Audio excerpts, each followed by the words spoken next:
For 10 years, she refused night shifts, not because she feared the dark, but because the dark remembered her.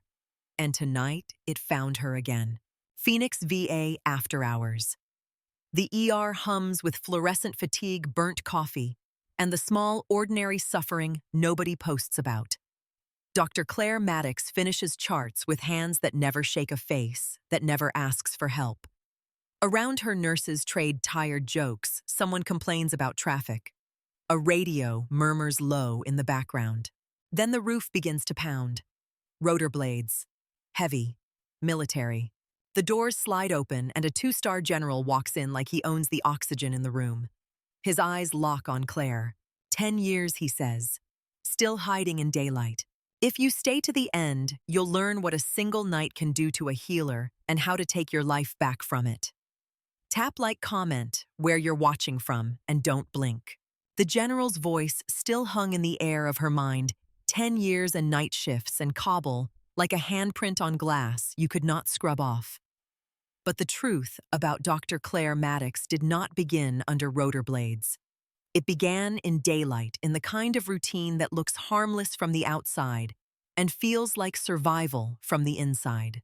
3 days earlier, Phoenix wore its late afternoon heat like a heavy coat. The sun flattened the city into pale gold and hard edges. At the VA, the emergency department swallowed that light whole and replaced it with fluorescent glare, the steady beep of monitors, and the stale perfume of sanitizer soaked into everything that could not run away. Claire signed in at the same time she always did, 5 minutes early. Badge clipped, straight sleeves, crisp hair pulled back so tight it looked like it hurt. She walked through the sliding doors without glancing at the waiting room televisions and the endless loop of headlines. She did not like the world talking back to her.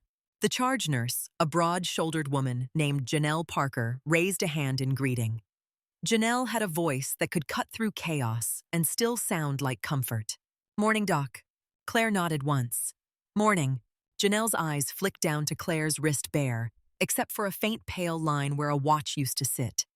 No jewelry, no bright nails, no softness that could catch and tear. "You are early again," Janelle said. Claire looked at the board, already reading assignments. "It saves time." Janelle snorted, but there was no bite in it. "You sound like my father. He retired after 30 years in the Marines and still lines up his canned goods like they are on inspection." Claire's mouth did not change. She stepped behind the desk, logged in, and began the quiet work that kept an emergency department moving even when no one noticed. Orders placed. Labs checked. Notes started. Discharge instructions printed and corrected because people missed things when they were tired, and Claire did not allow loose ends. A resident passed her carrying a tray of specimen tubes, moving too fast. He almost clipped the corner of the desk. "Watch your swing," Claire said, not loud, not angry. The resident blinked as if he had not expected her to speak. "Sorry, Dr. Maddox." She did not watch him go. She watched the corner of the room where 2 security guards stood near the entrance, their hands resting on their belts. She always knew where the exits were. She always knew where the threats could come from, even in a hospital. It was not paranoia, she told herself. It was awareness. The day shift flowed in with the noise of people trying to prove they were awake. Someone talked about the freeway. Someone complained about the cafeteria eggs. Someone mentioned a birthday on the unit and cupcakes that would be crushed and half-eaten and left to dry out near the coffee machine. Claire kept her eyes on the screen. Her hands moved with calm precision, mouse-click to keyboard to chart, as if her fingers belonged to someone who had never hesitated in her life. Dr. Mason Hart arrived at 7 on the dot, like a man who expected the world to meet him there. He was young for an attending sharp jaw, sharper confidence. He wore clean scrubs and a white coat that still looked new. His hair was neatly styled in a way that suggested he owned more mirrors than Claire did. He dropped his bag at the station and immediately started scanning the trackboard. "We have 6 in the waiting room already," he said. "What is it with Mondays?" "It's Wednesday," Danny Reyes said from the nurse's station, without looking up. She was threading an IV needle with hands that moved like music. Half her face was hidden behind a surgical mask, but her eyes were always watching. Mason glanced at his watch as if time might apologize to him. "Fine. Whatever day. It feels like Monday." Claire kept typing. Mason leaned toward her screen. You are on sutures again? Claire's eyes flicked up. I am on whatever needs doing. He looked at the schedule. You have been on whatever needs doing for 10 years. Danny made a soft sound that could have been a laugh or a warning. Mason ignored it. Claire clicked through lab results, not bothering to defend herself. The truth was simple. She did not take trauma lead assignments. She did not volunteer for codes. She did not raise her hand when the room got loud and the adrenaline started boiling. She stayed in the lanes where she could do the work without inviting the kind of attention that came with heroics. Mason watched her for a moment longer. You ever think about moving up? He asked. Trauma team leadership protocol committee something. Claire's gaze landed on him with a calm that made people uncomfortable. I like where I am. He scoffed. No, you do not. She turned back to the screen. Her voice remained flat. I do. Mason shook his head like she was a waste and a mystery all at once. The thing about Mason was that he did not know how to leave questions outside. He had grown up in bright, safe rooms where answers arrived if you pushed hard enough. Claire had lived in places where pushing got people killed. The morning moved forward in a series of small emergencies and smaller misunderstandings. An elderly veteran with chest pain who swore it was just indigestion until his EKG proved otherwise. A man who came in angry about his medications and ended up crying quietly in a curtained bay because he did not know how to ask for help. A woman with a broken wrist who apologized for bleeding on the sheets as if pain was something she needed permission to have. Claire handled them all with steady hands.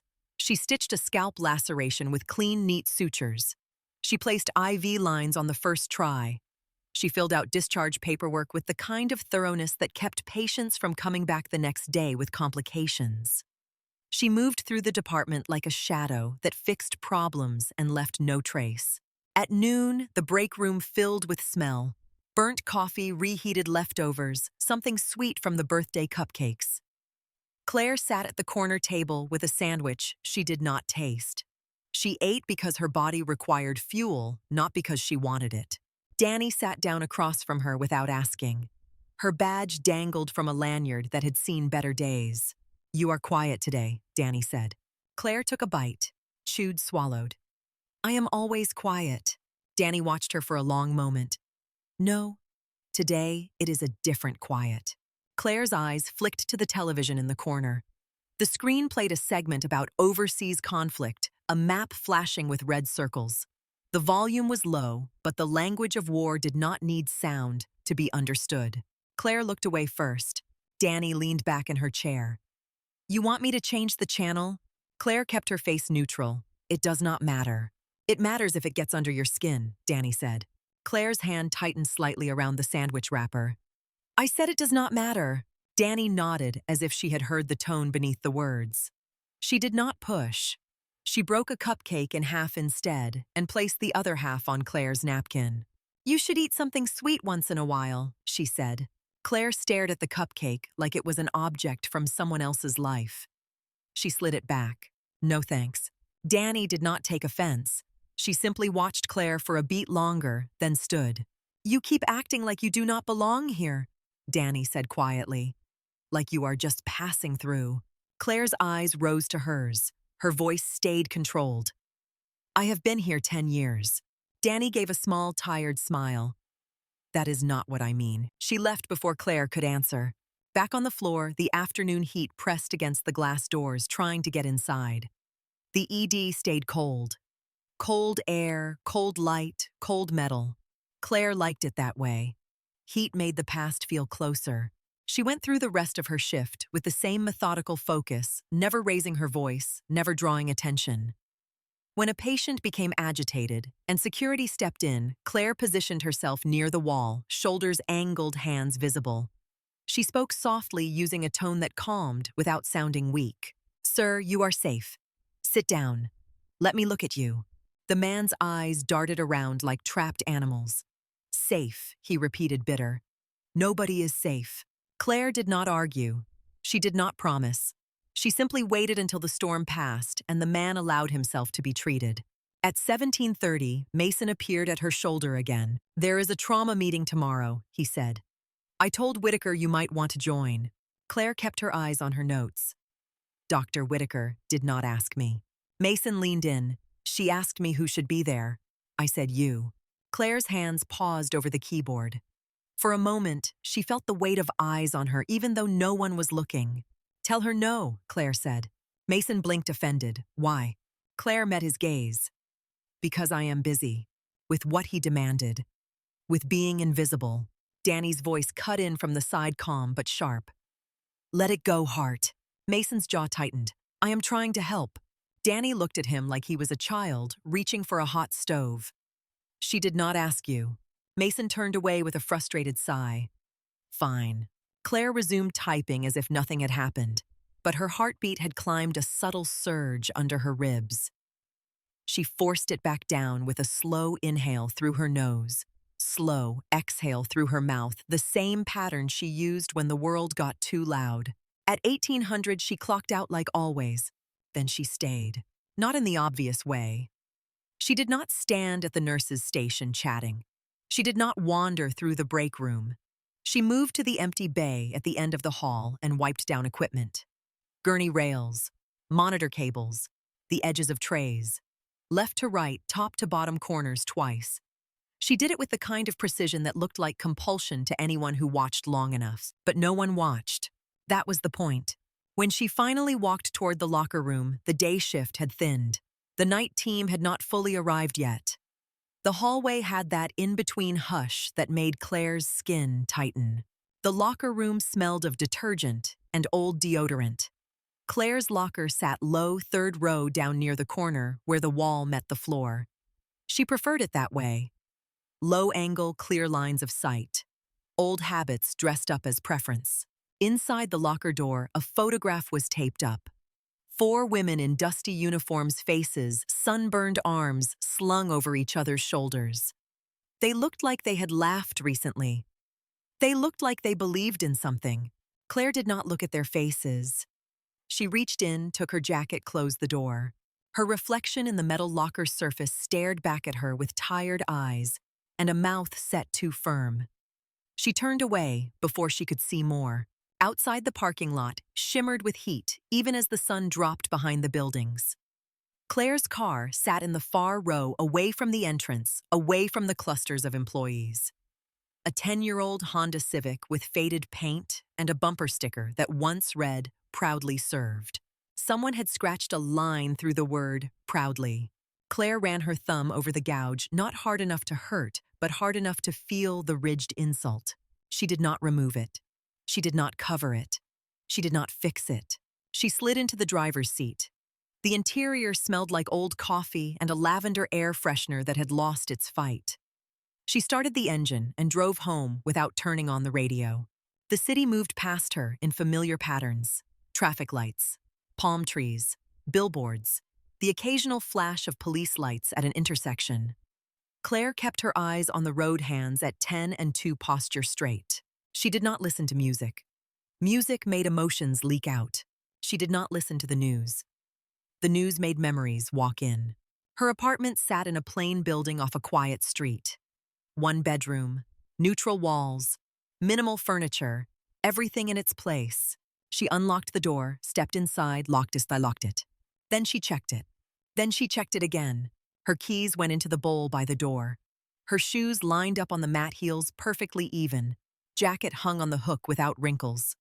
Claire stood in the center of the room for a moment, feeling the drop from hospital noise to apartment silence like a fall. This was always the hardest part, the empty hours that could not be filled by tasks. She moved to the kitchen, filled a glass with water, drank it standing at the sink. Outside the window, the neighboring building's lights flickered on, one by one. A dog barked somewhere. A car alarm chirped and stopped. Then in the distance, a siren rose. The sound slid under Claire's skin. Her eyes closed without permission. The siren turned into something else in her mind.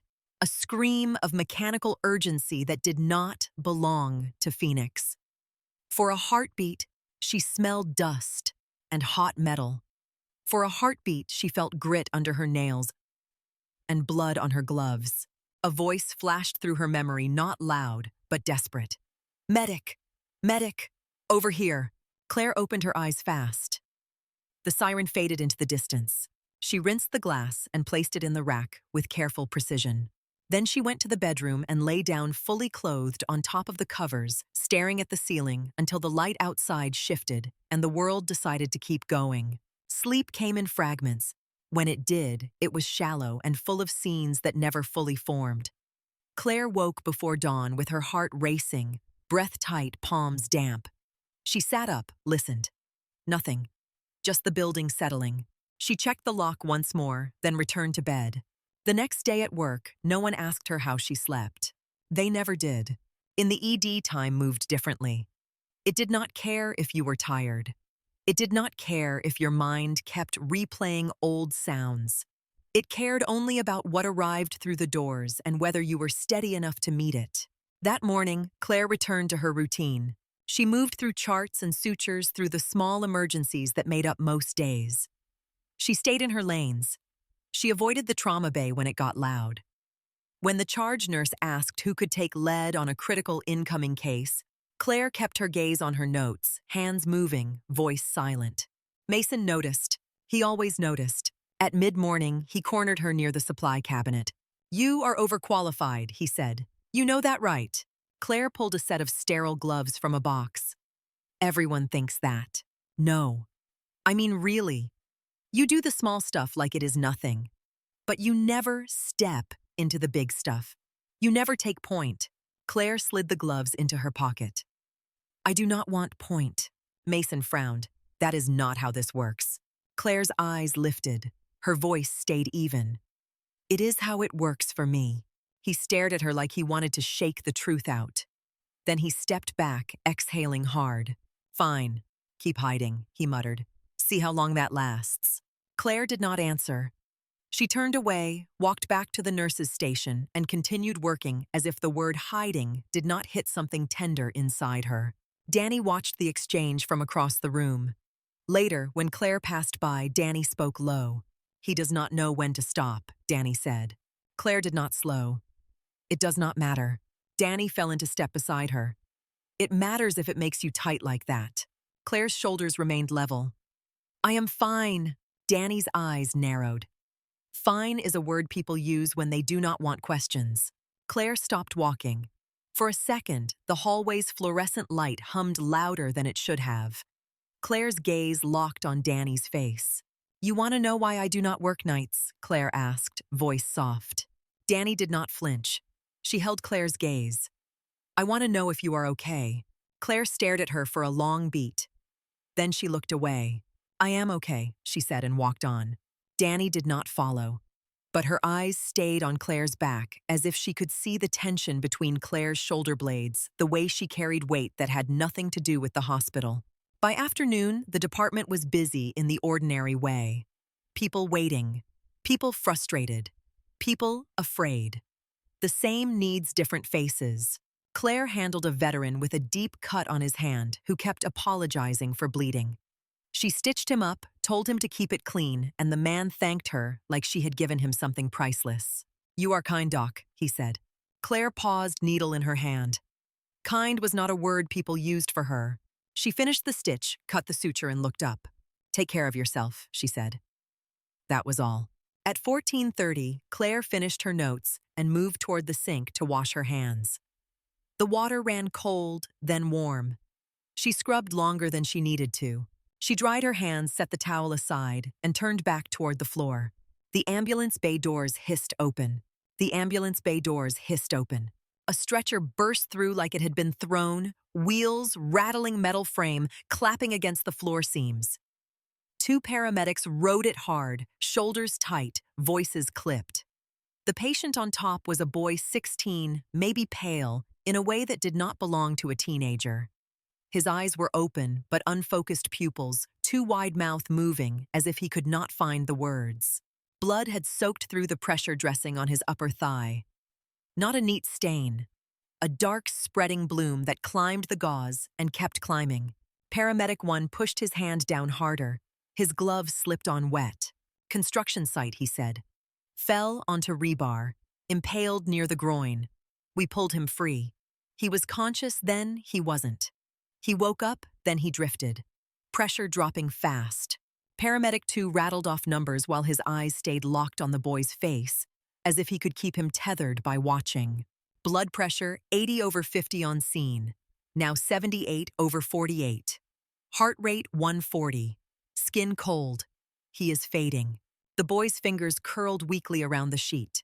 His lips trembled. "My mom," he whispered, "please." Mason Hart was already moving the sound of his shoes, sharp on the floor. He slid into the space beside the gurney like he had been waiting for the moment to prove himself. His voice rose to fill the room confident and clean. "All right. Trauma Bay 1. 2 large-bore IVs. Type and cross for 4 units. Call vascular and surgery. Get me a crash cart and a monitor. If he codes, start compressions." A nurse reached for the crash cart. Another rolled the ultrasound toward the bay. People converged, drawn by the gravity of blood and urgency. Claire stood at the edge of the circle, not in the way, not out of reach. Her hands hung at her sides, fingers relaxed, posture still. She watched the dressing on the boy's thigh as if it was speaking. Blood like that did not come from a small vessel. The paramedic lifted his hand for a second so they could slide the gurney into position. The pressure dressing sagged heavy. A fresh surge pushed through and ran down the boy's leg, slipping toward his knee in a thin stream. His hand slid off the edge of the gurney. It did not fall with drama. It simply lost its strength and dropped palm-down fingers, slack, the skin already taking on a grayish tone at the knuckles. A detail that would not matter to most people. To Claire, it snapped something open. For half a heartbeat, the fluorescent lights turned too bright. The air tasted wrong, not bleach and coffee, dust and hot metal. Her mind tried to place her somewhere else, someplace with sand in the seams of everything and voices yelling in short bursts over radio static. Medic, a voice in her memory, pleaded. "Over here." Claire blinked once hard and forced the present back into place. The boy's chest was still rising, his eyes still open, his throat still swallowing. Mason was talking fast. "We need access now. Get the blood bank moving, pressure bag on the fluids. If he loses his pulse, we start compressions immediately." A nurse leaned over the boy's chest and pressed 2 fingers at the neck. "I can't feel it," she said, panic climbing her words. "Then start compressions," Mason snapped. Hands went to the boy's sternum. The first compression drove his chest down with a wet squeak of skin against glove. The monitor was not even connected yet. The nurse doing compressions looked wide-eyed, terrified, trying to do something, anything. Claire moved. Not rushing, not dramatic, just decisive like a door closing. "Stop," she said. The word cut through the bay cleanly. The nurse froze mid-motion. Mason turned his head sharply, irritation already on his face. What Mason said. "We do not have a pulse." Claire's eyes flicked to the boy's neck, then to the blood pooling under his thigh, then to his chest, which was still trying to breathe. "He is not in arrest," Claire said. "He is in hemorrhagic shock." Mason stared as if she had spoken another language. "We cannot feel a pulse," he said. "Because there is not enough volume in his system to push against your fingers," Claire replied. "You are compressing an empty heart." The nurse doing compressions swallowed hard. Her hands hovered above the boy, trembling. Mason's voice tightened. "So what do you want to do?" Claire did not answer with theory. She answered with movement. She reached for the dressing at the boy's thigh and lifted it just enough to see. She did not flinch. A wound near the femoral triangle, deep, ugly, still bleeding under pressure. She pressed her fingers in and felt the force of the bleed against her touch, pulsing like a trapped engine. "Arterial," she said. She looked up, voice steady. "Tourniquet high and tight. Now." A nurse grabbed a cloth tourniquet from the crash cart drawer and held it out. Claire shook her head once. "Not that. Combat application tourniquet. The plastic one. Wide band. Windlass." The nurse blinked. "We have one." Danny Reyes was already at the supply cabinet. She opened a drawer and pulled out the tourniquet with the speed of someone who had seen this go wrong. "Here," Danny said. Claire took it without looking away from the wound. She slid her hand under the boy's thigh like she knew the anatomy by touch, fingers finding the line of the artery, the place where pressure mattered. "Hold his leg," she said. Two hands grabbed the boy's calf and knee, anchoring him. Claire wrapped the tourniquet high on the thigh, higher than people liked to go, where the skin was softer and closer to the pelvis. She positioned it with precision, not guessing, not adjusting twice. The strap cinched down. She pulled until the band bit in, then twisted the windlass with controlled force. The boy jerked a weak cry, scraping his throat. "It hurts," he gasped. "I know," Claire said, and did not slow. She twisted until resistance changed, until the bleeding stopped. The dressing no longer flooded. The blood under her glove ceased its pulsing surge. "Lock it," she said. A nurse clicked the windlass into place. Claire's eyes lifted to the monitor that had finally been attached. Heart rate 150. Blood pressure still low, but climbing slightly. "Now," she said. 2 large-bore IVs. Pressure bag. Warm fluids. Get blood moving. O negative until crosses back. Mason stood frozen for a beat, caught between pride and relief. Then he snapped back into action. "You heard her?" he barked, and the team moved. A resident slid a needle into the boy's arm and missed hands slick with sweat. Claire stepped in, her voice quiet. "Not there. That vein is collapsed. Go higher. Stabilize the skin." The resident tried again and hit. "Good," Claire said. "Secure it." A nurse hung lactated ringers and squeezed the pressure bag until it tightened like a drum. "Call vascular now," Mason said into the phone, voice urgent. "Femoral bleed tourniquet applied, hypotensive. We need you." Claire glanced down at the boy's foot, then at Danny. Doppler distal pulse. Danny grabbed the Doppler and slid it along the ankle, listening. A faint signal appeared, thin but present. "We have distal flow," Danny said, eyebrows raised. Claire nodded once. "Keep checking. Watch for compartment syndrome. If his leg swells hard, if pain spikes, we have a different problem." The boy's eyes fluttered. He swallowed hard, trying to focus on Claire's face. "Am I dying?" he whispered. Claire leaned closer, just enough to be heard over the room. "Not if we can help it," she said. The boy's breath hitched.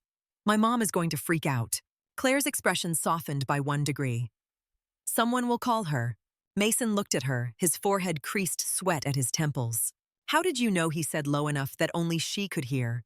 "That compressions were wrong." Claire did not answer him directly.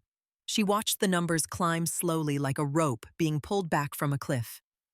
85 over 55. 90 over 60.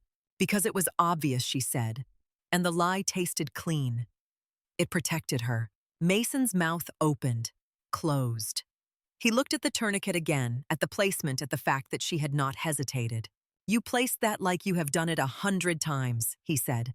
Claire peeled off her bloodied gloves and dropped them into the bin. Her hands were steady while she moved. Her heart was not. "I was trained," she said. "Where?" he asked. Claire met his eyes for a brief moment. There was no invitation in her gaze, only a boundary. "In training," she said. Danny's eyes flicked between them, reading the room the way she read vital signs. The boy's color returned in small increments. Pink crept back under the gray. His eyes steadied. His voice gained strength. "It hurts so bad," he said. "I know," Claire repeated, and this time there was something else in her tone. Not softness. Respect. Pain, acknowledged. The trauma surgeon arrived, a compact woman with quick hands and sharper eyes. She took one look, then looked at Claire. "Who placed the tourniquet?" the surgeon asked. Mason opened his mouth. Claire did not wait for him. "I did," she said. The surgeon's eyes narrowed. "Good placement," she said. "High enough? Tight enough? Did you document time?" Claire nodded, applied at 14:48. The surgeon gave a short nod and turned to the team. "Prep for the OR. Keep blood going. Keep him warm." As they wheeled the boy toward the elevator, his eyes found Claire again. "Thank you," he said, voice thin but real. Claire did not answer. She watched until the doors closed. Then she turned back toward the sink as if she could wash away what had just awakened in her. Her hands started to shake. Not a wild tremor. A small, stubborn vibration at the fingertips, like a signal her body could not fully control. She curled her fingers inward and pressed them against her thighs, forcing stillness through pressure and will. Danny stepped into her line of sight. "You okay?" Danny asked. Claire stared at the sink, at the stainless steel, reflecting harsh light. "Fine," she said. Danny did not move away. She lowered her voice. "Fine again," she said. Claire's jaw tightened. She turned on the water hot, then hotter.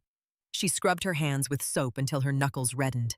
She scrubbed between fingers under nails' wrists as if blood could live there even after gloves were gone. As if memory could be scraped off skin.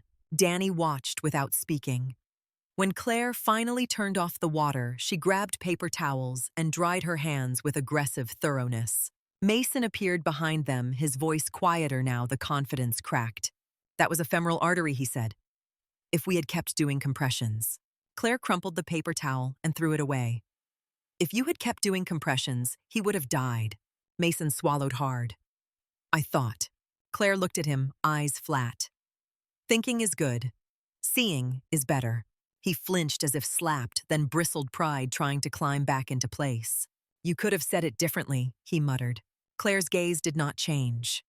"You could have listened faster." Danny's eyes widened slightly. She did not interrupt. She filed the exchange away.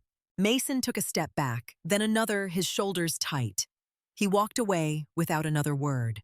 Claire returned to her workstation. She sat down, logged into the computer, and began charting as if the last 15 minutes had not happened. Her fingers moved quickly. Accurate. Detached. But her pulse hammered in her ears. Around her, the department continued. A patient complained about the wait. A nurse laughed at something someone said near the vending machines.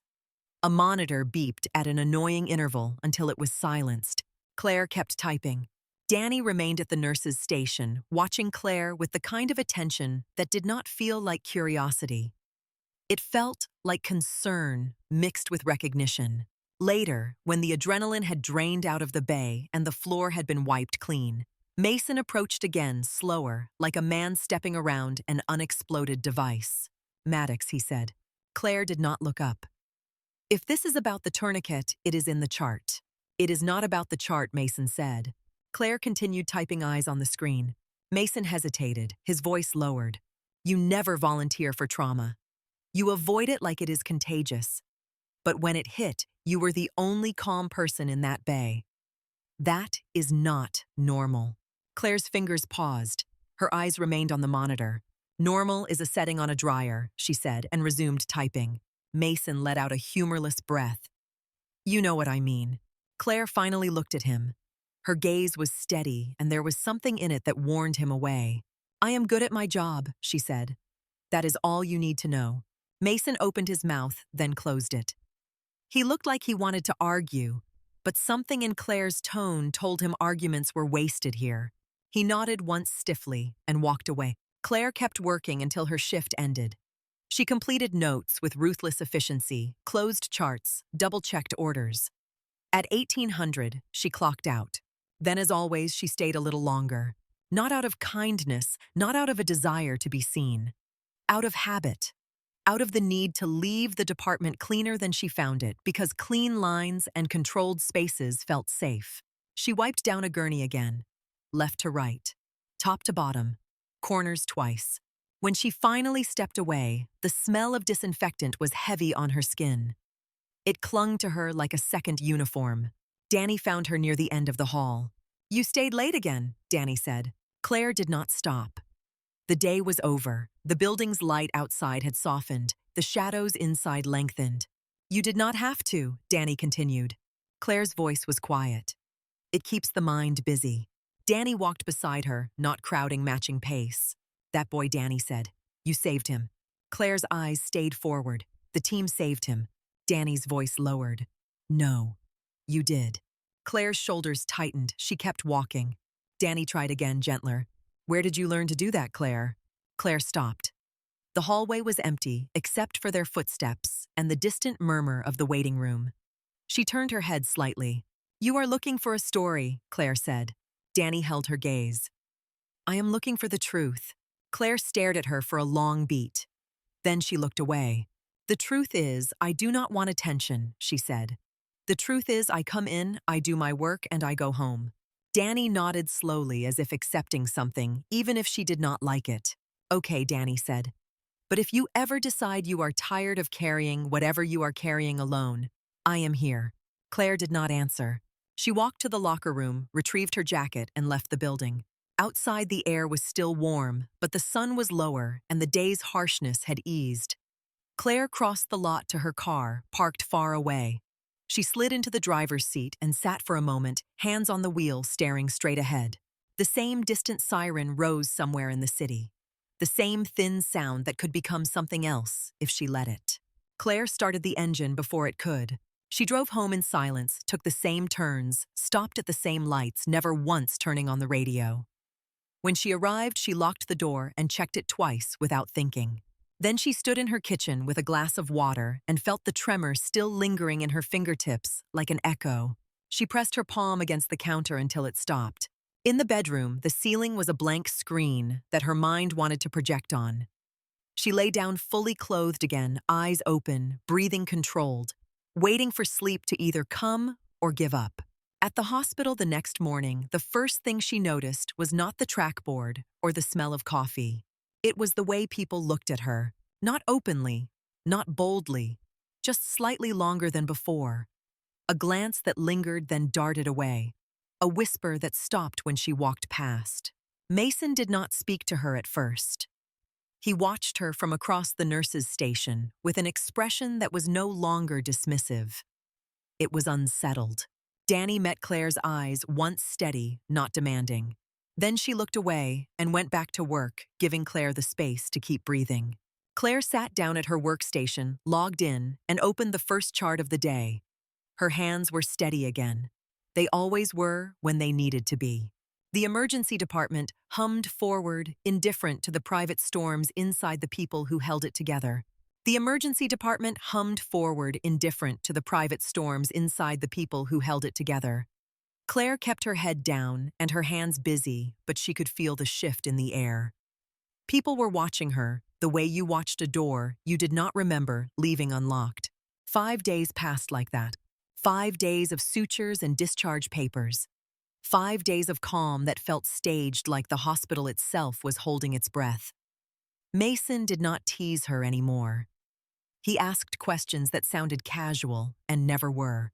"You ever worked trauma somewhere else, Maddox?" Claire did not look up from a chart. "No." "You ever do rotations at a big city level 1? "No." He tried a different angle. "You trained military." Claire's fingers paused on the keyboard. She resumed typing without answering.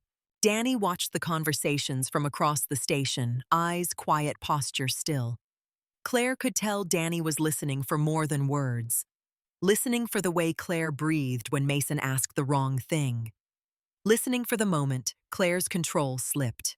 It did not slip, not in daylight. The call came at 18:18 on a Thursday, during that thin slice of time when day shift peeled away and night shift filtered in with tired eyes and plastic containers of reheated food. The sun was dropping behind the parking garage, turning the windows copper. Inside, the lights stayed the same shade of clinical white. Claire stood at her locker with her bag open, moving through her routine. Jacket folded, stethoscope placed carefully, pens aligned. She made order because the world outside did not. The hallway sounded softer at shift change, footsteps fading toward the exit, voices lowering. It was the closest the department ever came to quiet. Claire liked those minutes. They felt like a pause button. She swung her bag onto her shoulder and headed for the doors. Janelle Parker spotted her from the nurse's station and lifted a hand. "You heading out, Doc?" Claire nodded. "Yep." Janelle's gaze lingered thoughtful. "Get home safe." Claire did not answer with the usual polite phrase. She gave a small nod and kept walking. She was halfway to the entrance when the radio crackled. "All units, mass casualty incident," the dispatcher said. "Multi-vehicle pileup on I-10 near the Deck Park Tunnel. Estimate 12 to 15 victims inbound. First units en route. ETA 6 minutes." The words did not echo. They landed. The department changed in an instant. Chairs scraped. Voices sharpened. The trackboard became a living thing, swallowing names and spitting out needs. The calm that had settled over the unit snapped like overstretched wire. Mason's head came up hard. His mouth tightened. "You have got to be kidding me," he muttered. A resident in his first year went pale. 12 to 15. Night shift had only 3 nurses fully checked in. One of the night attendings was stuck in traffic. Another was still upstairs finishing a consult. Janelle moved with the authority of someone who had held a room together during worse. She stepped into the center aisle and raised her voice without shouting. All right, listen up. Clear bays, pull extra gurneys, get airway carts out.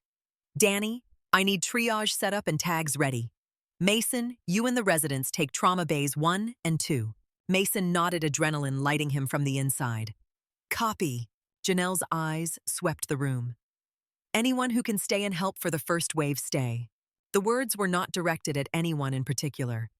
They hit Claire anyway. Claire stood near the entrance door's bag strapped tight in her hand. The sun outside was still up, bright enough to flatten shadows. She could leave while it was light.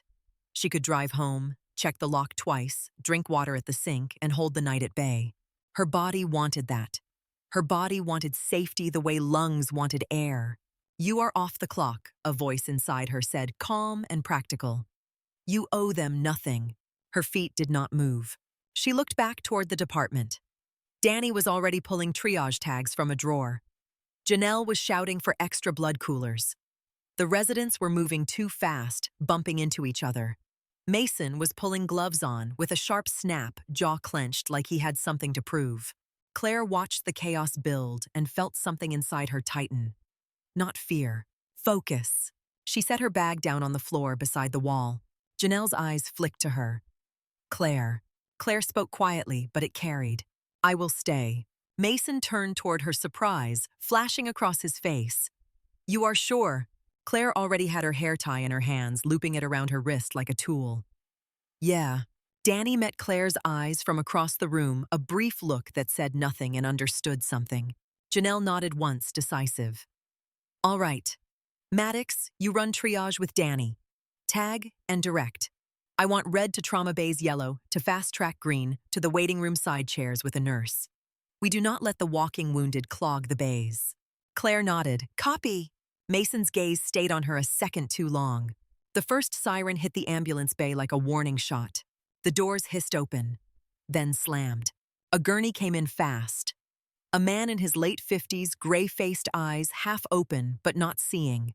Blood matted his hair. His breathing was shallow, irregular. A paramedic rode the gurney and spoke on the move.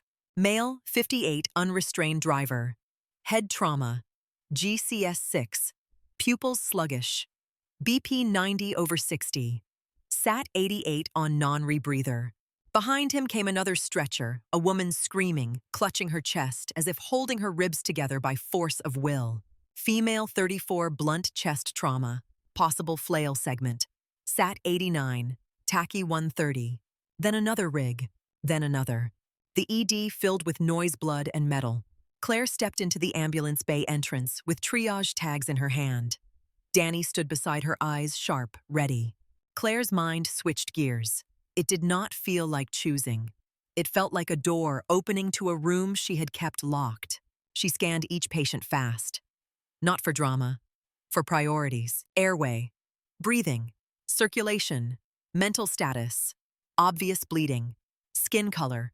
Work of breathing. Words that did not need to be spoken to be obeyed. The screaming woman got a red tag. Her chest moved wrong. She was working too hard to breathe. Her lips were turning blue at the edges. Trauma 1, Claire said. Chest. Possible flail. Keep her upright. Oxygen and monitor. Mason stepped into the bay and took the gurney without arguing, his eyes flicking to Claire's tag. He nodded once, trust beginning to form under pressure. The gray-faced man got a red tag too. Head trauma low, GCS. Trauma 2, Danny said and waved a nurse in. 2 large bore. Prep intubation. CT when stable. A third gurney rolled in with a teenage boy holding his forearm like it was made of glass. He was crying, a face streaked with tears and dust, but his breathing was steady. He was talking, his color was good. Color. Green, Claire said, not unkind. You are going to be fine. Sit in that chair. Keep your hand above your heart. The boy looked at her, startled by the certainty in her voice.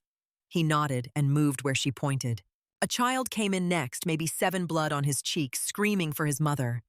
He was walking pulled along by a firefighter. Claire crouched in front of him for half a second, meeting his eyes. "Hey, look at me, can you breathe?" The boy hiccuped, nodded. "Can you tell me your name?" "Ethan." "Okay, Ethan. You are going to sit right there. Danny is going to get someone to clean your face. You stay in this spot and do not move, all right." The boy stared at her, then nodded again, clinging to her words like a rope. Claire stood. Another gurney. An elderly woman, cyanotic lips breathing, shallow hands clawing at the air. Her neck veins looked full under the harsh lights. The nurse pushing her looked panicked. She cannot breathe. She was in the back seat. Airbag hit. She is getting worse. Claire did not need to touch her to see it. The woman's trachea was shifted. Not dramatically, just enough. Claire's eyes snapped to the resident nearest a second year with sweat on his upper lip. "Tension pneumothorax," Claire said. "Needle decompression." The resident blinked. "We should get a chest x-ray." Claire's voice stayed level. "If you wait, she dies." The resident swallowed, eyes wide. "I have only done it in simulation." Claire held his gaze. "Then do it like it is real." He hesitated one more beat, then nodded and reached for the kit with shaking hands. Danny moved to the woman's head, holding her oxygen mask, speaking low.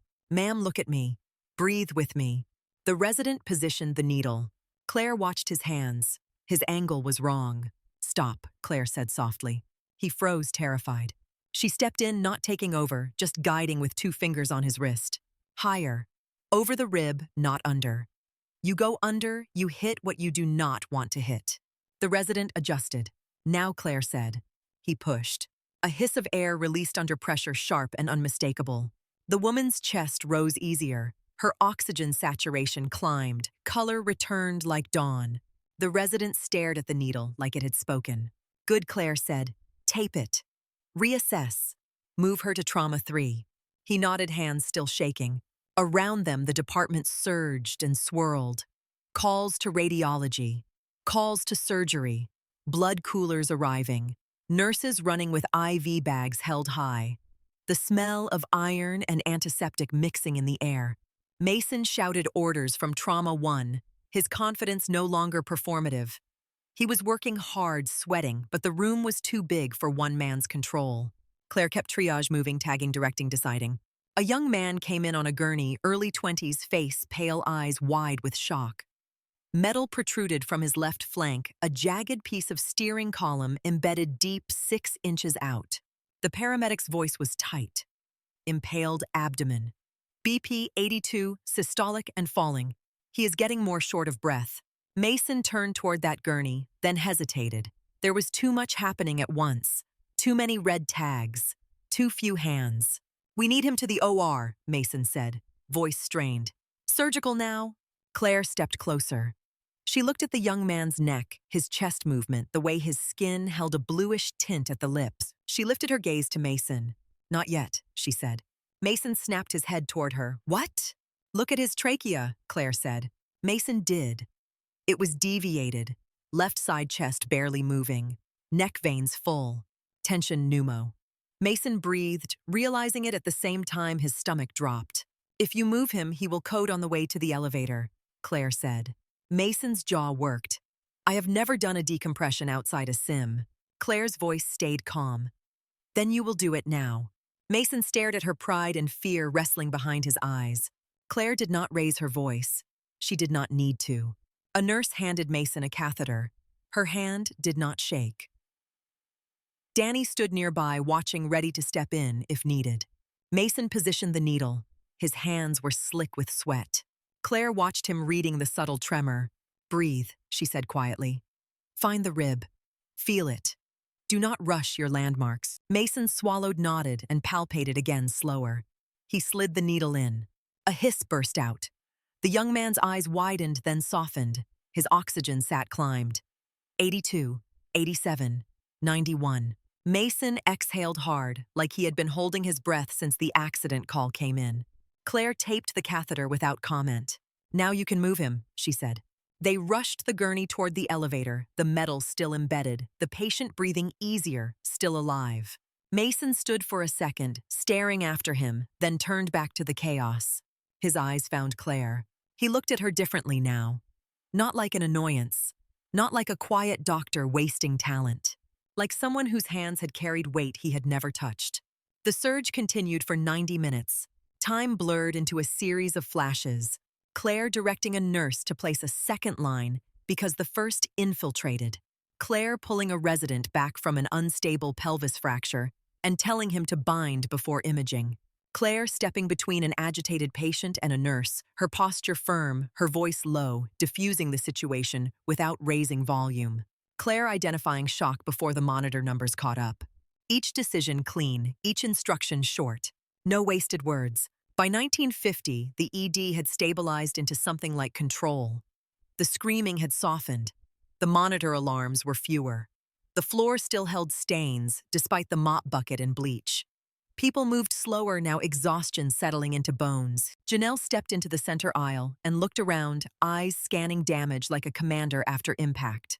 "Good work," she said, voice hoarse. "Everyone breathe." Mason leaned against a medication cart, scrubs dark with sweat. His hair had lost its neatness. He looked like a man who had learned something under pressure and did not know what to do with it. He pushed away from the cart and walked toward Claire. "Maddox," he said. Claire was logging a medication dose eyes on the screen. Mason waited until she looked up. "That triage," he said. "Those calls you made. That is not normal ER instinct." Claire's face did not change. "It is my job." "No," he said, voice tighter. "You were seeing things before anyone else. You were moving like you have done this under fire." Claire's jaw set. She looked back at the screen. Mason stepped closer, lowering his voice. "Where did you learn to do that?" Claire's hands paused. For a moment, the lights above her seemed too bright again. She kept her voice flat. "In training." Mason exhaled sharply. "You said that last time. It is not an answer." Claire turned her head toward him, eyes hard now. "You want a story," she said. "I do not give those out for free." Mason's face flushed. "I am not trying to steal your story. I am trying to understand who I am working with." Claire held his gaze long enough for him to feel the boundary. "You are working with a doctor," she said. "That should be enough." Mason opened his mouth, then closed it. He looked around as if seeking support from the room, but no one was watching now. People were too busy cleaning up. He nodded once, stiff. "Fine." He walked away. Claire returned to charting, fingers moving again. She finished one note, started another. Her mind stayed locked on function. But beneath that, something was shifting. She could feel it the way you could feel a storm coming before the first drop hit. She could not keep being invisible now that the department had seen what lived under her silence. At 2100, she finally logged out. Her shift had ended hours earlier. She clocked out anyway, the timestamp meaningless compared to the lives that had flowed through her hands. She picked up her bag from where she had dropped it near the entrance earlier. The strap felt heavy now, like it had absorbed the night's weight. The hallway outside the ED was quieter. The main surge was over. The night shift had fully taken over, moving through the dimmed halls with practiced fatigue. The lights were lower shadows, longer. Claire walked toward the exit with her eyes forward. That was when she heard a voice behind her. "Doc." Male, rough, uncertain. Claire stopped and turned. A man in his 40s stood there near the vending machines, holding a tool belt, VA badge, clipped to his pocket. His face was lined skin weathered by sun and hard work. He looked like maintenance, the kind of man who fixed what other people ignored. He stared at her too hard, like he was trying to match her face to an old photograph. "Sorry," he said. Do I know you?" Claire's posture went still. Her hand tightened on her bag strap. "I do not think so," she said. The man stepped closer, squinting.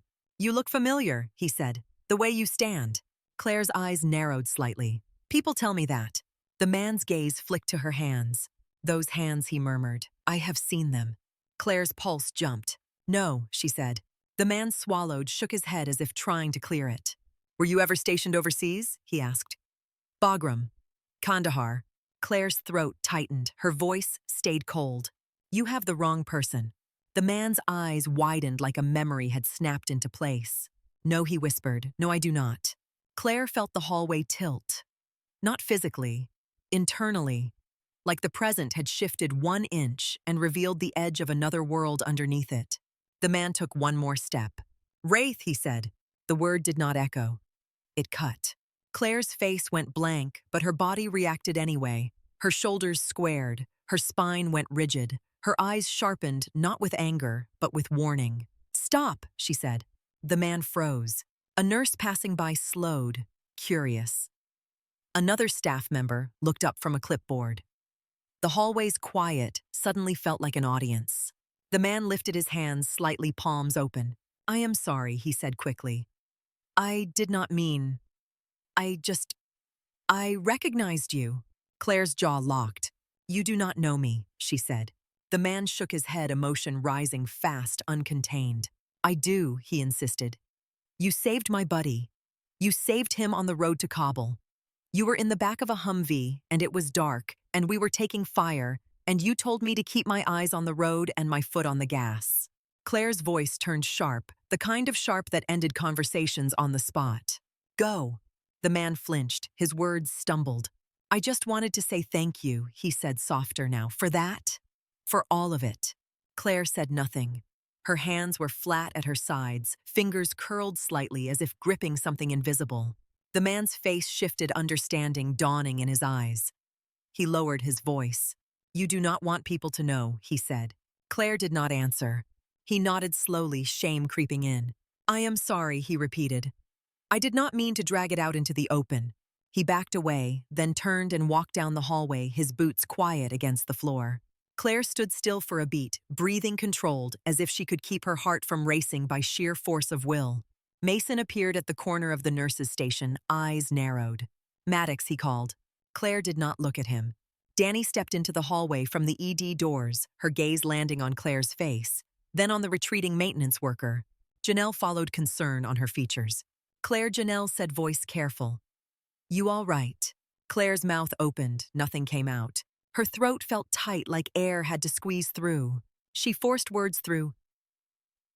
"Anyway, I need to go," she said. Mason moved closer, curiosity burning.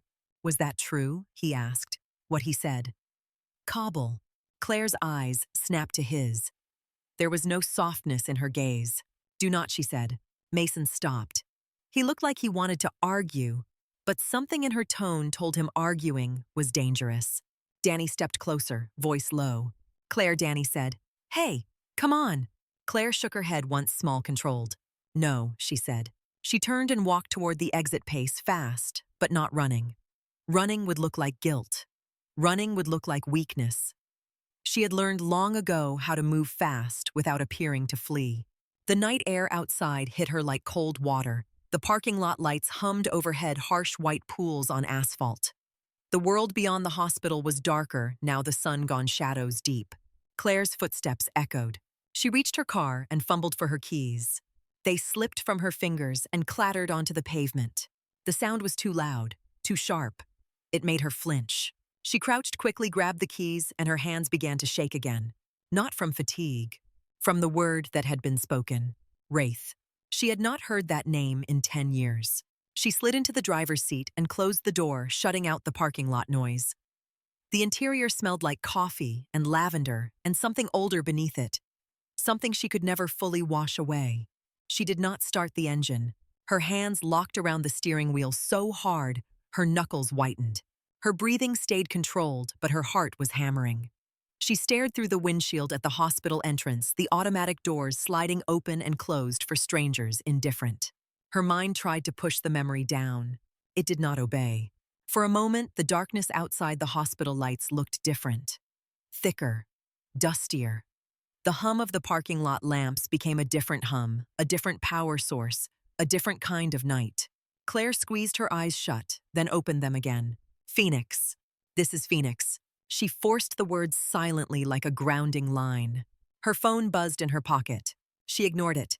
She started the engine and pulled out of the lot, driving with both hands on the wheel. She took the same route home, eyes on the road, no radio, no music. Traffic was lighter now. The city felt quieter, but quiet at night did not feel safe to her. It felt like a pause before impact. At home, she unlocked the door, stepped inside, locked it, checked it again. Her keys went in the bowl. Shoes aligned, jacket hung. The routine was a lifeline. She stood in the kitchen and poured water into a glass with hands that were almost steady again. She drank, staring out the window at the neighboring building, at the scattered lights, at the ordinary lives happening behind curtains. The glass trembled slightly against her teeth. She set it down carefully. In the bedroom, she sat on the edge of the bed, still in her clothes, still wearing the smell of disinfectant and blood under her skin. The ceiling above her was blank, but it did not stay blank. Her mind filled it with shapes and shadows she did not invite. She turned her head toward the nightstand drawer. A small wooden box sat inside, hidden under folded fabric. Her hand moved toward the drawer handle. It stopped. Her fingers curled and released as if her body could not decide whether to open the past or keep it sealed. She pulled her hand back and lay down on top of the covers, staring at the ceiling until her eyes burned. When sleep finally came, it came like a shallow dive into cold water, breathless and brief. At dawn, she returned to the hospital with her face controlled and her hands steady as if nothing had happened. But the ED was not the same. Mason watched her from across the station, no longer dismissive now, intent. Janelle gave her a long look that held concern and questions. Danny met her gaze once, then looked away, giving her space without letting her disappear. Claire logged in and opened her first chart, fingers moving as if they belonged to someone else. Outside the windows, the sun climbed. Inside, the lights stayed white. And somewhere in the hospital, someone who knew her name from a different world was walking around with gratitude in his chest and regret on his tongue. And Claire could feel the air tightening as if the building itself had begun to remember her. Claire logged in and opened her first chart, fingers moving as if they belonged to someone else. She did not look at the glances that lingered too long. She did not listen to the whispers that died when she walked past. She made herself small inside the work, a narrow channel, a controlled flow. It worked for most of the day. The emergency department stayed busy in the familiar way. Chest pains that were not chest pains until the EKG proved otherwise. A veteran with tremors who insisted he was fine until his hands gave him away. A young woman with a sprained ankle who apologized for crying because she had learned somewhere that pain was a nuisance. Claire stitched, assessed, discharged. She kept her voice calm. She kept her face neutral. When Mason watched her, she did not look back. When Janelle asked if she was okay, Claire answered with the same word she always used: fine. By late afternoon, the sun leaned low and warm against the glass. The light outside softened the world. Inside, nothing softened. The fluorescence stayed white and hard. The smells stayed sharp. The noise stayed constant, layered with human need and machine alarms. At 18:45, Claire finished her last note and signed it. She sat for a beat, staring at the screen without seeing it, then logged out. Her shoulders remained level, but she felt the fatigue in her bones, the kind that came from holding yourself together rather than from working. She stood, clipped her badge off, and slid it into her pocket. She gathered her bag, checked that everything was in its place, and started toward the exit. The main entrance doors were visible down the hall beyond the waiting room. Sunlight spilled through them in a warm stripe across the floor. The day was still out there. The day was still safe. Claire's hand tightened on her bag strap. Behind her in the department, a monitor beeped in a slow complaint. Someone laughed in the break room. It sounded normal. It sounded like life. Claire took another step. The doors at the main entrance burst open. Not a smooth slide, not a gentle entry. A man stumbled in, half running, half falling, a small body in his arms. "Help!" he shouted, voice shredded. "Please, someone help my baby." The little girl was limp against his chest, wet hair plastered to her forehead, skin mottled in pale blues and bruised purples. Her mouth hung slightly open. Her lips were the color of a storm cloud. Her eyes were half shut and unfocused. The smell hit first. Chlorine, cold water, panic. People moved fast. A nurse at the front desk stood and called into the department. "Pediatric emergency. We need a bay now." The father's shoes squeaked on the floor as he stumbled toward the nearest open space. His arms shook under the weight, not because the child was heavy, but because grief and terror made muscles weak. "She was in the pool," he said, words tripping over each other. I turned around for 1 second. 1 second. She was under. I pulled her out. She is not breathing. Claire froze. Her body had already been moving toward the exit. Her mind had already been stepping outside into sunlight. The father's words snapped her back so hard, it felt physical. The little girl's head lolled. A thin string of water slid from her hair onto the man's sleeve. A nurse reached for the child. Another shouted for a stretcher. Someone called for respiratory. Someone called for a pediatric attending and got no answer. Not on site, a resident said, eyes wide. Pediatric is off-site. The room tightened. People were good. They were trained. But the way their hands moved told the truth. They were not ready. Claire felt the door handle under her palm. She had gotten that far without noticing she had reached for it. Just leave, the voice inside her said. You are not assigned. You are not on shift. You do not have to step into this. The father's sob broke open in the waiting room like a raw wound. Please, he whispered. Please. A resident dropped to the floor and started compressions too high on the chest, too slow. At first, then too fast, trying to find the rhythm by panic. I need an airway kit, another nurse said. I do not have pediatric sizes ready. The child's body bounced slightly with each compression. Her head rolled, wet hair sticking to the floor for a second, then lifting again. Claire looked at her. 4 years old, maybe. Thin arms, small hands. A cartoon fish on the sleeve of her bathing suit. Claire's breath stopped. For a heartbeat, the waiting room disappeared, and she saw another small body in another place, dust in the air, a child's hand reaching up from the dirt, eyes wide and pleading. Medic. Claire's fingers loosened on the door handle. She turned. The movement was not dramatic. It was not a heroic pivot. It was a decision made so quickly it felt like instinct. She walked back toward the child. As she approached, she felt something settle into place inside her, a familiar weight sliding onto her shoulders, not crushing her, fitting her like armor. Her voice cut through the noise, calm and commanding, the way it had sounded in trauma bays and tents and dark roads. Move. People froze. Not because she shouted, but because the tone carried authority without asking permission. The resident doing compressions looked up, startled. Claire stepped in, eyes scanning, mind sorting the chaos into priorities. How long has she been down? Claire asked. The father's voice shook. I do not know. 2 minutes. Maybe 3.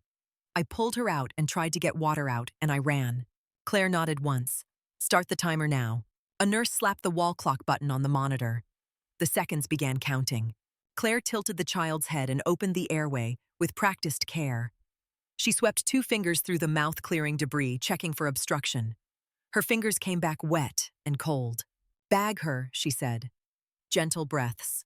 Watch the chest. Do not overfill. Respiratory arrived with a bag valve mask, hands moving fast. They positioned the mask.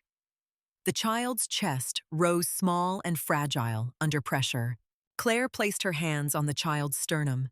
Her fingers spread just enough correct placement without hesitation. Compressions, she said, and began. Her hands moved with a steady rhythm that did not waver. The child's body yielded under pressure like something too small to hold the weight of the world. A resident stepped forward with an IV kit, shaking. Veins are collapsed. Claire did not look up. Intraosseous. Get the IO kit. Someone hesitated. IO in a child that small. Claire's voice remained flat. We do not have time to negotiate with physiology. A nurse sprinted to the code cart, yanked open drawers, and returned with the IO drill. Her face was pale, but her hands were steady now because Claire's steadiness had become contagious. Claire kept compressions going, eyes on the child's chest, ears on the room. Call pharmacy for pediatric meds, she said. Draw appropriate doses. No guessing. The resident holding the IO drill swallowed hard. I have never placed one in a pediatric patient. Claire finally looked up. Her eyes locked on his. Then you will do it with my voice in your ear, she said. Kneel, stabilize the leg. Proximal tibia. Feel the landmark. He knelt, hands trembling. Claire kept compressions going. Feel for the bump below the knee. Slide just a little medial. That spot. Clean. Drill straight. Do not angle. The resident positioned the drill. His breath stuttered. "Go," Claire said. He drilled. The needle slipped through the cortex with a subtle give. He stopped wide-eyed. "Flush," Claire said. "Celine, confirm flow." The nurse flushed. It went smoothly. "Good," Claire said. "Administer medications." The father stood back, helpless hands pressed to his mouth, eyes huge and wet. He made a sound that was not a word. Claire did not look at him. Not yet. She could not afford to. 2 minutes passed, then 3. The child's skin stayed mottled. The lips stayed blue. Claire's arms began to burn. She did not slow. "Switch compressors," she said. A nurse took her place, compressions slightly uneven. Claire corrected with a glance. "Deeper. Faster. Keep the rhythm." The nurse adjusted. Claire returned to the airway. She watched the bagging. She listened for breath sounds. She checked the pulse quickly between cycles and felt nothing. Again, Claire said, "Continue." The room moved around her like a machine she had built with her voice. At 4 minutes, the child's chest shuddered. A small cough. Water pooled at the corner of her mouth. "Stop compressions," Claire said. "Roll her." They rolled the child slightly. Water spilled out. The little girl gagged a rough sound, then a gasp. Her eyes fluttered open. Confused, afraid, alive. A thin cry broke out, wet and small. It filled the waiting room like music. The father collapsed into a chair, sobbing so hard his shoulders shook. He reached for the child, hands trembling, then stopped, unsure if he was allowed. Claire stepped back. Her hands were steady. Her face was calm. She glanced at the clock. 4 minutes and change. The nurse beside her exhaled in disbelief. Claire looked at the child, at the way her chest rose on its own, now shallow, but real. For a moment, a soft relief tried to rise in Claire's throat. Then a new sound arrived. Low, rhythmic, heavy. Thump, thump, thump. Claire's breath caught. The waiting room television murmured without meaning. The glass doors trembled slightly. Someone near the front desk frowned. "Is that a helicopter?" The sound grew louder, pressing down through the roof like a fist. Claire's eyes lifted without her permission. Her body recognized the rotor wash, the way a scar recognized weather. Dust, heat, night. She blinked hard, but the sound was real, not memory. A Black Hawk settled onto the hospital helipad. The waiting room fell quiet, in that stunned way people get when something too big enters their ordinary day. The automatic doors slid open again. 2 men in dark suits stepped in first, scanning the room. Then a man in dress uniform followed, shoulders, squared face, carved by years and decisions. 2 stars sat on his shoulders like a warning. Major General Nolan Graves walked forward as if the floor belonged to him. His eyes moved through the space, fast assessing, not impressed by medical chaos. He had seen bigger storms. Then his gaze landed on Claire. He stopped. Claire's spine went rigid. She did not salute. Her hands stayed at her sides. But something in her posture shifted, old muscle memory trying to assert itself. The general's voice was quiet, controlled. "Captain Maddox." Claire's lips parted. Air moved in, but words did not. Her mind tried to reject the title, tried to shove it back into the locked box where she kept everything that happened at night. The general stepped closer until he stood 3 feet away. 10 years, he said. Claire forced her voice through. "It is just Claire now." The general's mouth tightened into something that was not quite a smile. He glanced past her at the little girl, now breathing, crying softly, surrounded by nurses. Then he looked back at Claire. "You just proved my point," he said. Claire's jaw clenched. "You cannot be here. I can be anywhere I need to be," the general replied. "And I need to speak with you. Privately." Mason appeared at the edge of the waiting room, drawn by the commotion. His eyes widened when he saw the uniform, the stars, the men in suits. Dr. Whitaker followed close behind him, face tense, already forming questions. General Whitaker said carefully, "I am Dr. Lauren Whitaker, Chief of Emergency Medicine. How can we help you?" The general looked at her, polite but unmoved.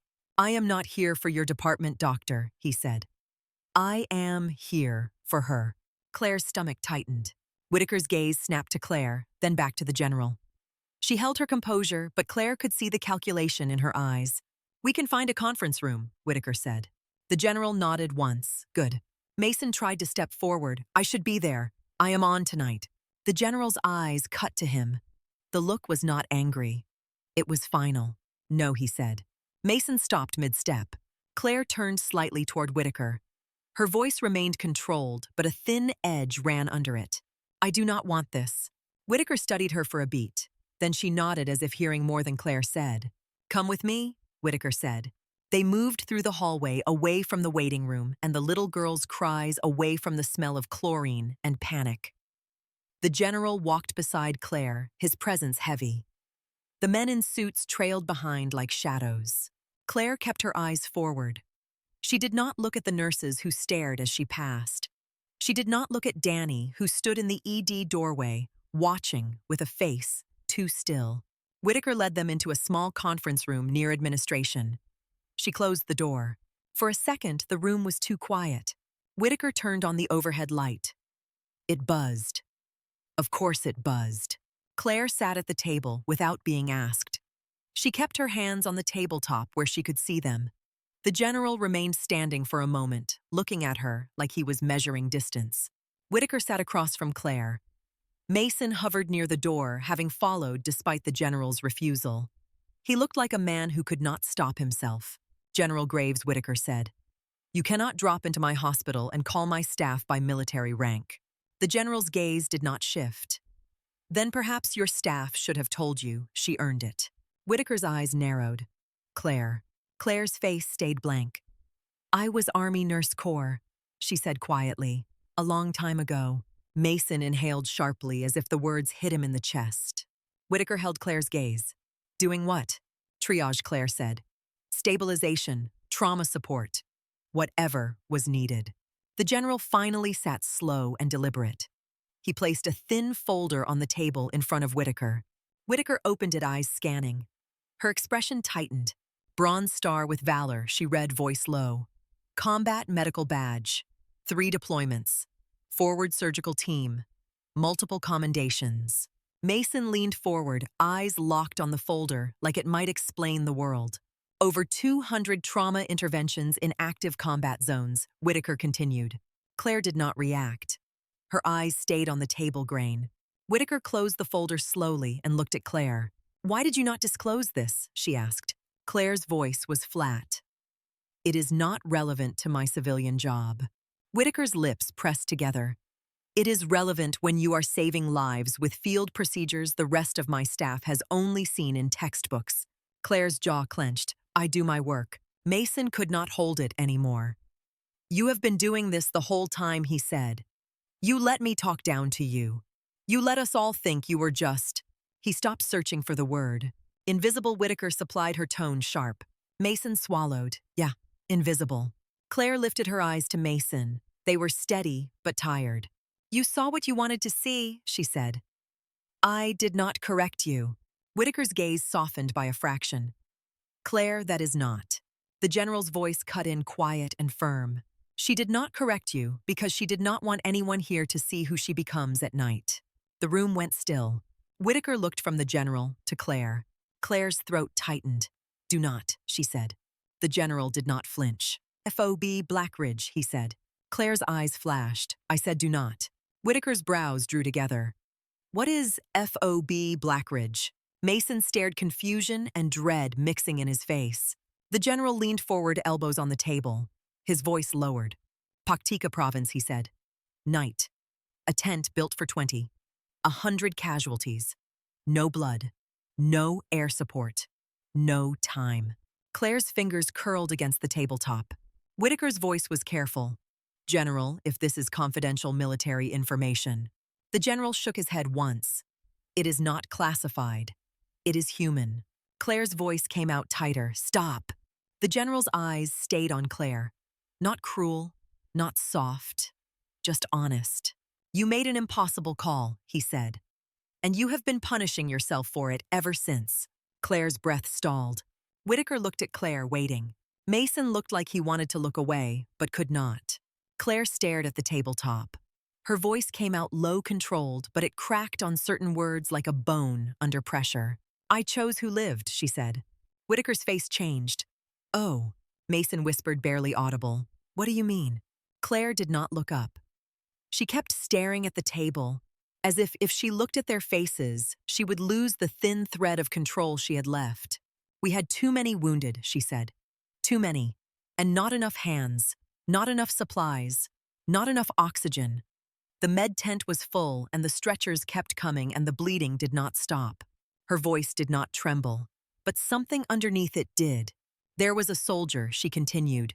"Chest wound, sucking pneumothorax, internal bleeding, vitals crashing, and another airway compromise, still breathing, still salvageable." Mason swallowed hard, his eyes glossy. "You had to choose." Claire's mouth tightened. "I did." Whitaker's voice was quiet. "And you chose the airway." Claire nodded once small. Mason's hands clenched at his sides. "That is not playing God," he said, voice strained. "That is triage." Claire's eyes snapped up to him. For the first time, heat showed in her gaze. "Do not tell me what it was," she said. Mason froze. Claire's voice dropped again, colder. "You were not there." The general watched her carefully. "Do you remember his name, Claire?" he asked. Claire's eyes flicked away. Her breath shortened. Then, as if the name had been carved into her, it surfaced anyway. "Corporal Daniel Mercer," she said. 22. Chest wound. Fractured ribs. Blood in the airway. Eyes open. Still talking when he came in. Whitaker's face tightened with pain, as if she could picture it. "And the other?" the general asked. "Private First Class Luis Ramirez," Claire said. 19. Face trauma. Airway swelling. Still breathing. Mason's voice broke slightly. "And Ramirez lived." Claire's jaw clenched. "He did." Whitaker exhaled slowly. "Claire, you saved someone." Claire's eyes glistened, but she did not let tears fall. Her voice came out flat, almost bitter. "I let someone die." The general leaned forward, voice firm now. "Mercer was already gone," he said. "You knew it. His vitals were collapsing. You had seconds. You did not have enough oxygen to ventilate both. You did not have enough hands to hold pressure and cut an airway and manage bleeding all at once." Claire's fingers pressed into the tabletop. "I should have tried." "If you tried, they both die," the general said. "And you know it." Claire's breath hitched. Her eyes stayed locked on the general now, as if she needed him to be wrong. Mason's face was pale. He looked like he was seeing the job differently, not as a set of protocols, but as a series of choices you could never unmake. Whitaker's voice was soft. "Claire, why did you leave?" Claire stared at her eyes, wet but hard. "Because I could not sleep," she said. "Because every time I closed my eyes, I saw his face. Because every time it got dark, I was back in that tent, hearing the screaming, smelling the blood, counting minutes that were measured in heartbeats." She swallowed throat tight. "Because it happened at night," she added. "The worst of it. The calls you cannot undo. And I realized the dark does not make me brave. It makes me effective. And I hated what it cost." Whitaker sat very still. Her voice was careful. "Claire." Claire's gaze dropped. "I am not that person anymore." Mason whispered barely. "You were that person in the waiting room tonight." Claire's eyes flashed again. "Do not." The general's tone softened, not kind but steady. "That little girl is alive because you did not turn away," he said. Claire's mouth tightened. "She is alive because the team moved." The general held her gaze. "The team moved because you moved." Silence settled. The fluorescent buzz sounded louder again. Whitaker closed her eyes briefly, then opened them. She looked at the general. "So why are you here, General?" she asked. "Truly." The general did not look away from Claire. "Because Kabul needs her," he said.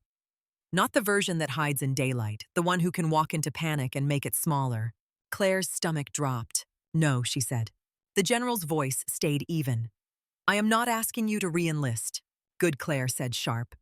"Because I will not." The general nodded. "I am asking you to consult. 3 weeks, trauma protocol training for local medical staff. That is it." Claire let out a short laugh that held no humor. "There are plenty of people you can send." The general's gaze sharpened. "Not with your record. Not with your ability to teach triage decisions without freezing. Not with your credibility in a room full of medics who are already living what you survived." Claire's hands curled into fists.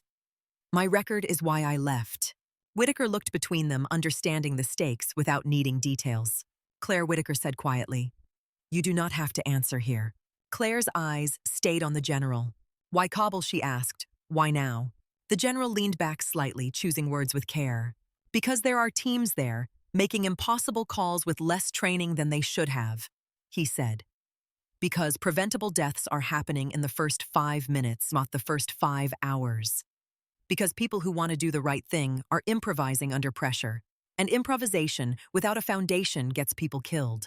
Claire's jaw tightened. Send someone else, she said. There is no one else I trust to teach them how to stay functional when the room turns into a storm, the general replied. Mason's voice came out rough. You cannot just take her. The general looked at Mason for the first time in several minutes. His gaze was calm, but it stripped away entitlement. I am not taking her, he said. I am asking. She is a civilian. She can refuse. Mason's face flushed. Then stop pressuring her. The general's gaze returned to Claire. No pressure, he said softly. Just truth. Claire stared at him. Whitaker's hands folded on the table. She spoke gently now, the way she would speak to a physician who had carried too much, too long. Claire, she said, do you want to go? Claire's breath caught. The honest answer rose up messy and conflicted. She did not want to go back into anything that smelled like dust and night. And she did want to go in a way that frightened her, because part of her had never stopped being the person who ran toward bleeding. Claire looked down at her hands on the table. They were steady again. They always became steady when lives depended on it. I do not know, she said. The general nodded once, as if the answer made sense. You stayed during the mass casualty, he said. You turned back for the child. You keep saying you are not that person, but your body does not agree. Claire's voice turned cold. My body is trained. That does not mean my mind is willing. The general's gaze held steady. That is why you would be useful. Not because you are unbreakable, because you know the cost. Claire swallowed. Whitaker's eyes were soft. Claire, if you say no, we support you. Mason looked at Claire, guilt and admiration tangled in his face. I am sorry, he said quietly, for not seeing you, for pushing. Claire did not respond to his apology. She did not have room for it yet. She stared at the folder on the table, at the words that belonged to her, and did not at the medals and commendations that felt like someone else's story. Then she heard again the small cry of the little girl in the waiting room. Alive. Breathing. Claire's throat tightened. If I say yes, she said slowly, I do it my way. The general did not move. Tell me. No rank, Claire said. No hero talk. No photo ops. I teach what I know. I leave when the 3 weeks are done. The general nodded. And Claire continued, voice quieter. Now I do not work nights. A small pause. Whitaker's eyes flicked to the general. The general held still, then nodded once. Understood, he said. Claire's mouth tightened. You understand why? The general's voice was low. I do. Claire looked down at her hands again. She felt the weight of that night in the waiting room, the way she had stepped into it, and the way the room had obeyed her without asking. 3 weeks, she said. 3 weeks, the general confirmed. Whitaker inhaled slowly, as if releasing a breath she had been holding. If you choose to go, Claire, we will arrange leave. Confidentially, as much as possible. Claire's eyes flicked up to Whitaker. It stays quiet. Whitaker nodded. As quiet as I can make it. Mason shifted, restless. He looked like he wanted to speak, then stopped himself. The general stood. He reached into his pocket and placed a simple business card on the table. Nothing flashy, just a number. Call this, he said. When you decide. Not before, not after. Claire stared at the card. The general's eyes held hers. Thank you, he said. Claire's voice came out flat. Do not thank me yet. The general gave a small nod as if that was fair. He moved toward the door. The men in suits opened it. The hallway lights spilled in. Whitaker stood as well. General. The general paused, yes. Whitaker's voice was professional, but there was something personal under it. She saved a child tonight. She saved patients during a mass casualty. Whatever you are asking, do not break her. The general's gaze did not harden. It softened slightly. I am trying to help her stop breaking herself, he said. Then he left. The door closed. The room fell quiet again. Claire sat for a moment staring at the table, at the card, at the folder, at the evidence that her past had followed her into a clean hospital in Phoenix anyway. Whitaker sat back down across from her. Mason remained by the wall, hands shoved into his pockets, face tight. Claire, Whitaker said softly, "Are you safe?" Claire's laugh was quiet and humorless. "Safe," she repeated. Whitaker did not flinch. "Are you okay?" Claire stared at her hands. "I do not know what okay is." Mason cleared his throat, voice rough. "Maddox, Claire, I. Claire lifted her eyes to him. "Not now." Mason swallowed and nodded. Whitaker nodded too, as if granting permission for silence. Claire stood slowly. Her movements were controlled, but inside, she felt too full, like a container filled past its limit. She picked up her bag. Whitaker rose. "You can go home. I will cover the rest." Claire looked at Whitaker, a brief flicker of gratitude in her eyes that did not last long enough to be seen by anyone else. "Thank you," Claire said. She walked out of the conference room down the hallway, past the nurse's station. Danny stood there watching her approach. Danny did not ask questions. She simply stepped closer, lowering her voice. "You did good tonight," Danny said. Claire's jaw clenched. "I did my job." Danny's gaze held steady. "You did more than your job. You showed up." Claire's throat tightened. She looked away. Danny did not chase her. She let Claire pass, but her voice followed softly. "Do not disappear on yourself, Claire." Claire kept walking. Outside, the night air felt cooler, now the heat finally easing. The parking lot lights hummed. Shadows stretched long across the asphalt. Claire crossed the lot toward her car, parked far away. She got in, shut the door, and sat for a moment with her hands on the wheel. Her phone buzzed again. She ignored it again. At home, she unlocked the door, locked it, checked it again. In the bedroom, she sat on the edge of the bed. The drawer with the wooden box seemed louder than everything else in the room. She opened it. Her fingers hovered over the box lid. Wood worn smooth at the edges. She had not touched it in years.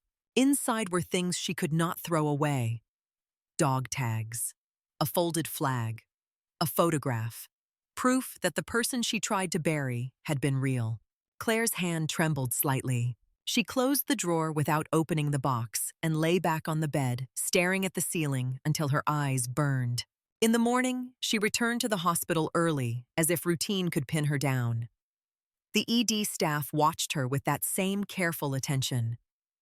Whitaker avoided her eyes at first, then offered a small nod that held support without pressure. Mason hovered, clearly wanting to speak, then decided not to. Claire sat at her workstation and opened charts. But the words on the screen blurred. The general's card sat in her pocket like a weight. She reached into her pocket, touched the edge of it, then pulled her hand back. In the waiting room, the little girl's father sat beside her bed, holding her hand.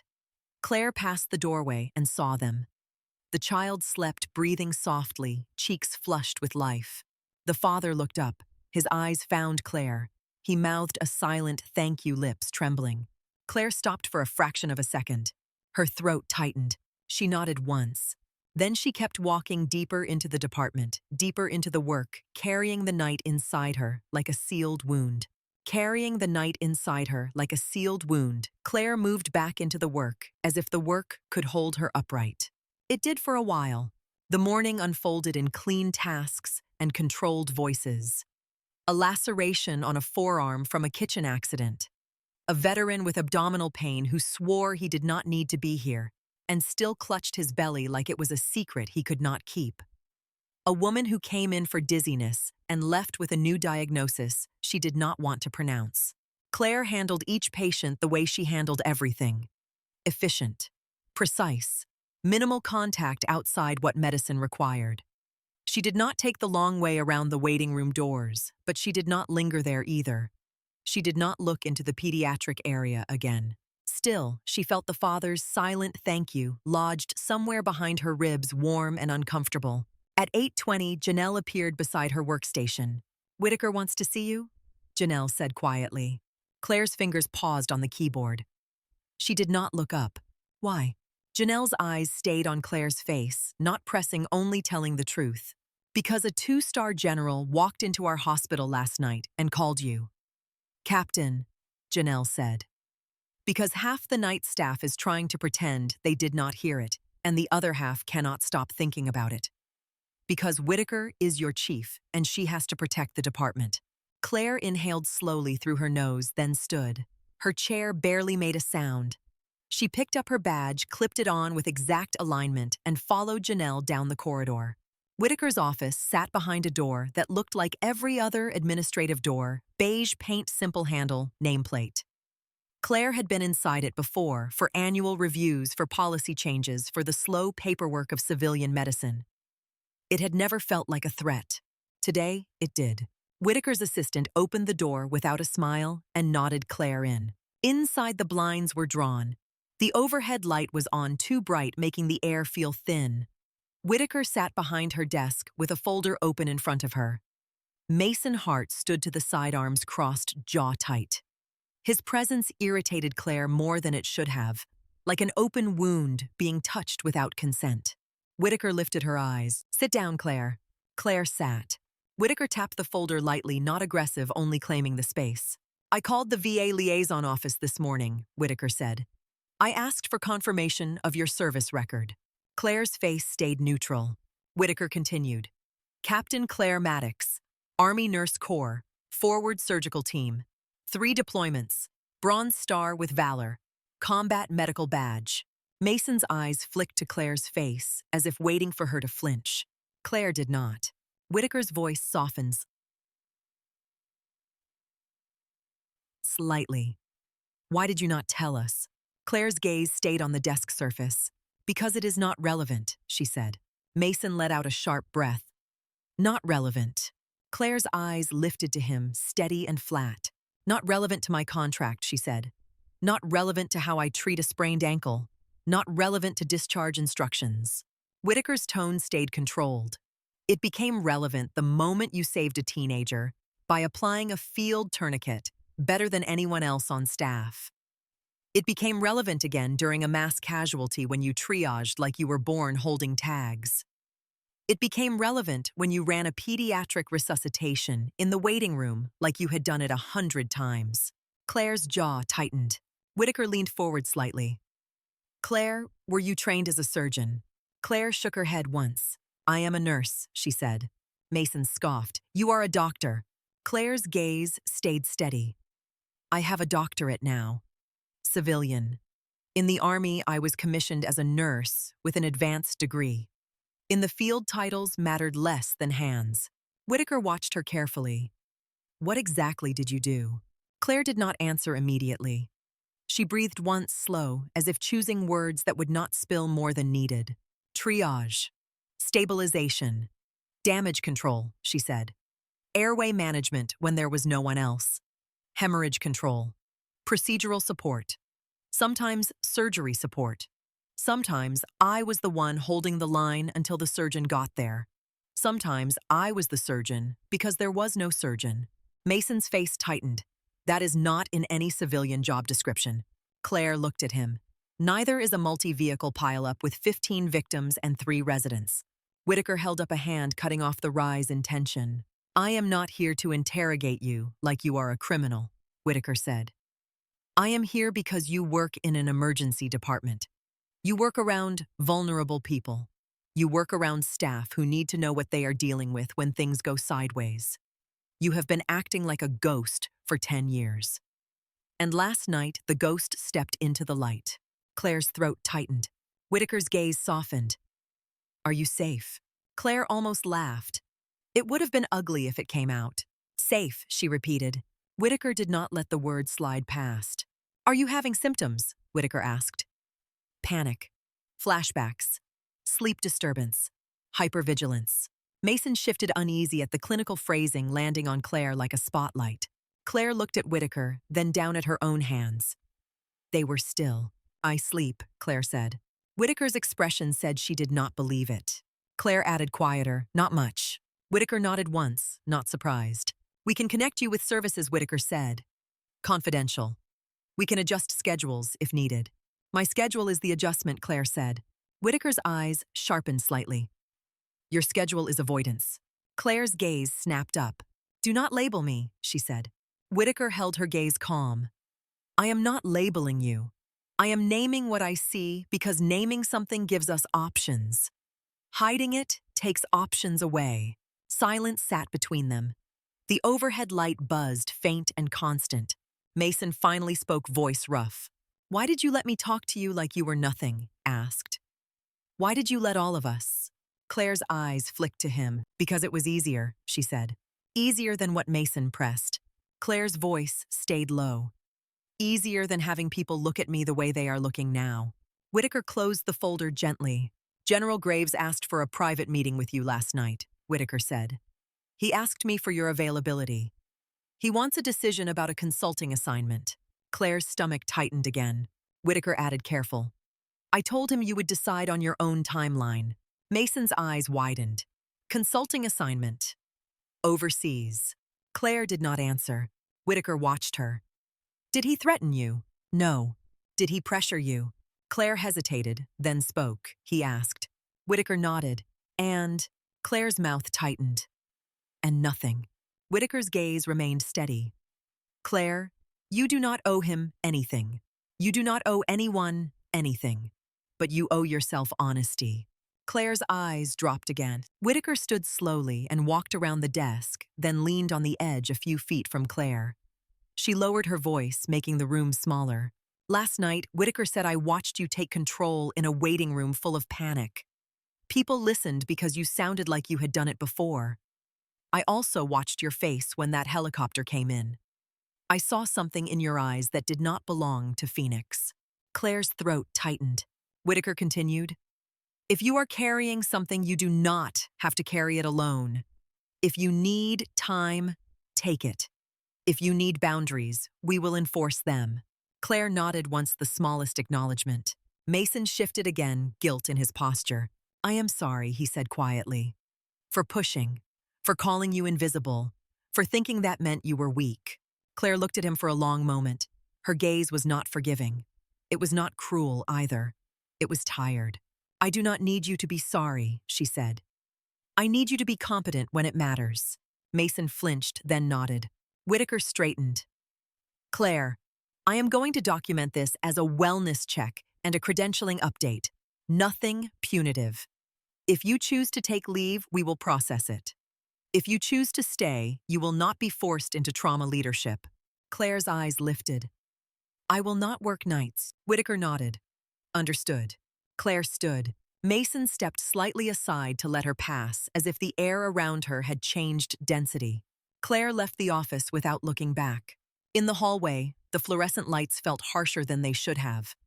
Conversations stopped as she walked by, not because people were afraid of her, but because they did not know what language to use around something they did not understand. Danny Reyes waited near the nurse's station, pretending to review a supply list. When Claire reached her, Danny spoke without looking up. "Coffee tastes like burnt regret today," Danny said. Claire's mouth tightened almost a smile, but not quite. Danny finally looked up. "You okay?" Claire's eyes stayed steady. Danny's gaze held. "You are allowed to say something else." Claire leaned slightly closer, lowering her voice. "I do not want to talk about it here," Claire said. Danny nodded once. "Then do not talk about it here, but do not swallow it until it eats you." Claire stared at her for a beat. Danny's eyes were not curious. They were protective. Claire looked away first. Later that afternoon, Claire walked into the supply corridor to retrieve sterile dressing packs. It was a narrow hallway behind the main bays, lined with locked closets and carts. She liked it because it was quiet and because no one lingered there. Someone was waiting anyway. Eli Carter stood near the far end tool belt at his waist, hands clasped in front of him, like a man at a confession booth. He looked smaller than he had in the hallway last night, less bold, more human. Claire stopped. Eli spoke before she could turn away. "Doc." "Claire, I am sorry." Claire's jaw tightened. "Do not call me that." Eli swallowed. "I should not have said it. I should not have said the name." Claire's eyes stayed hard. "Why did you?" Eli's hands flexed, then stilled. "Because when I saw you move, I knew. I tried not to. I tried to walk away, but it hit me like a punch. I spent 10 years thinking you were gone, and then you are here in Phoenix like it is nothing." Claire's throat tightened. It is not nothing. Eli nodded quickly. I know. I figured that out the second you told me to stop. I saw it on your face. I was selfish. I wanted to say thank you. I wanted you to know what you did mattered. Claire stared at him silent. Eli's voice turned quieter. My buddy specialist, Owen Price. He is alive because of you. He has kids now. He has a job. He still complains about his knees and he laughs like he should not be allowed to after what happened. He would have died on that road. Claire's fingers curled slightly. She kept her voice flat. You were the driver. Eli's eyes widened, surprised she remembered. Yes, he said. I was. I was 22. I barely shaved. I thought I was going to die that night. And you were in the back, and it was dark, and we did not have lights, and the truck was bouncing, and I could hear rounds cracking, and you told me to keep my eyes on the road and my foot on the gas. You sounded calm. That calm kept me from freezing. Claire's gaze dropped for a second, then returned. You should not have said it out loud, she said. Eli nodded again, shame heavy. I know. I am sorry. I am. Claire studied him. His gratitude was real. So was his regret. It made her feel something complicated, like warmth mixed with anger. She spoke quietly. Why are you here? Eli blinked. I work maintenance. After I got out, I bounced around. Could not sleep. Could not hold jobs. The VA hired me. It is not glamorous, but it is honest. And it is quiet. Claire held his gaze. Quiet helps. Eli nodded. Sometimes. A long silence settled. The air smelled like antiseptic and metal. Eli cleared his throat. I will not say it again. The name. I will not tell anyone. I swear. Claire's eyes narrowed. People already heard enough. Eli's face tightened. I know. I saw them looking. Claire looked away. The corridor suddenly felt too narrow. Eli's voice softened. You do not have to be alone in it, you know. Claire's gaze snapped back sharp. Do not, she said. Eli raised his hands slightly, backing off. Okay. Okay. Claire turned toward the supply closet, grabbed what she needed, and walked past him without another word. But as she passed, Eli spoke one more time, voice low and careful. I am glad you are still here, he said, even if it hurts. Claire kept walking. The rest of the shift moved in fragments. Claire handled patients, signed orders, corrected documentation errors, fixed small system problems that no one thanked her for. She avoided the break room. She avoided the waiting room. She avoided any doorway that opened into silence. At 1850, she finished her notes. The sky outside had turned soft, the kind of dusk that made the city look almost gentle. The department lights stayed hard and white. Claire clipped her badge off again, placed it in her pocket, and started toward the exit. Whitaker's office door opened as she passed. Whitaker stepped out. Claire, Whitaker said. Claire stopped. Whitaker's voice was quiet. I want you to take tomorrow off. Claire's jaw tightened. I am scheduled. Whitaker's gaze stayed calm. I will cover it.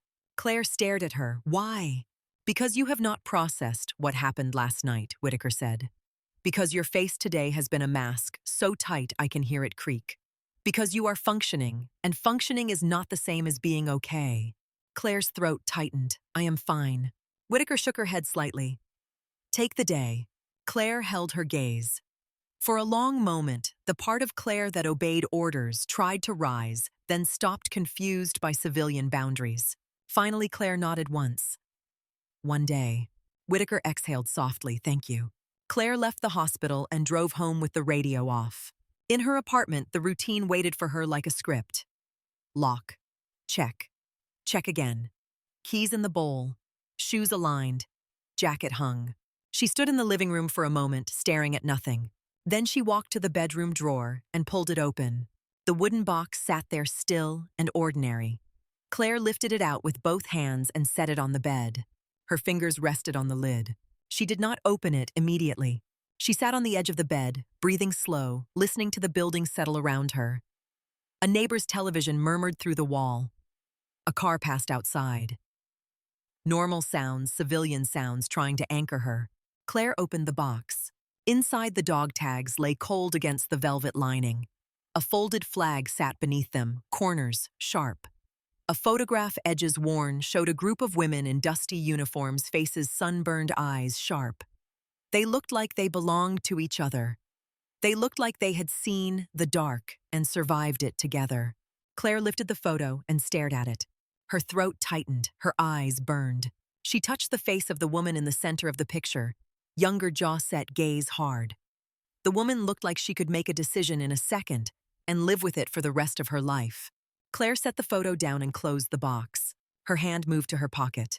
The general's business card was there, the paper edge pressed against her fingertips. She held it between her fingers for a long time without moving. When she finally stood, it was not with certainty. It was with the quiet inevitability of someone stepping back into a current she had tried to swim away from. She walked to the kitchen, filled a glass with water, drank it slowly, then set the glass down with careful control. Her phone sat on the counter. Claire picked it up, stared at the screen, then placed the general's card beside it. She did not call yet. She simply stood there in the dim kitchen light, breathing, listening to the silence, letting the night exist, without locking it out. She simply stood there in the dim kitchen light, breathing, listening to the silence, letting the night exist, without locking it out. The phone screen was dark. The general's card lay face up beside it, a plain rectangle of paper that felt heavier than anything it could possibly weigh. Claire stared at the number until it blurred, then forced herself to look away, as if her eyes were muscles she could command. She picked up the phone and made a anyway. The first ring sounded too loud in her quiet apartment. She held it to her ear, steady hand-controlled breath. A voice answered on the second ring. Male. Crisp. No warmth, no threat. Operations. Claire swallowed once. Her throat felt tight like it had been wrapped in tape. This is Paramedic, she said. A brief pause. Then the line shifted, a soft click, and another voice came through. The general. Captain, he said. It is just Claire, she replied. Silence held for a beat. Then his voice again, even. Have you decided? Claire looked out the kitchen window at the dark city. A few lights blinked in distant buildings. A car moved through an intersection, headlights sweeping across asphalt. Ordinary life. She forced air into her lungs. 3 weeks, she said. The general did not sound surprised. Under your conditions. Claire's fingers tightened around the phone. No rank, no press, no nights. Understood, he said. Transportation will be arranged. You will receive a packet with travel and medical clearance requirements. You will brief with a security officer before departure. Claire closed her eyes. The word security tasted like dust. I am not going to be dragged into operations, she said. You will be teaching, he replied. Protocol, triage, hemorrhage control, airway, how to make decisions when the room is on fire. Claire's jaw clenched. I am not a miracle. No, the general said. You are practiced. Claire opened her eyes again. When do I leave? 48 hours. He said. Claire's pulse climbed, then steadied with effort. I will be there, she said. Thank you, the general replied. Do not thank me, Claire said, and ended the call before the gratitude could stick. She set the phone down gently as if it might break. The quiet rushed back in around her. The room felt the same. Claire did not. She stood at the counter a long time, hands flat on the surface, feeling her heartbeat. She did not check the door lock again. She did not move toward it. She went to bed fully clothed and slept in short stretches, waking on the hour without knowing why. Each time she stared into the dark until the dark became just dark again. The next morning, she arrived at the hospital before sunrise to sign paperwork and hand off patients. The ED looked softer in early light, but the fluorescence still buzzed and the air still smelled like disinfectant and coffee that had been sitting too long. Whitaker met her near the nurse's station with a folder in her hands. You called him Whitaker, said quietly. Claire nodded. Whitaker's gaze held concern without judgment. I can keep the department quiet, but I cannot control the world outside these walls. Claire's mouth tightened. I do not want a send-off. You will not get one, Whitaker said. I will list this as consulting leave. Minimal details. Mason was there hovering at the edge, watching like he wanted to speak and did not trust himself to say the right thing. Claire did not look at him. She did not want apologies.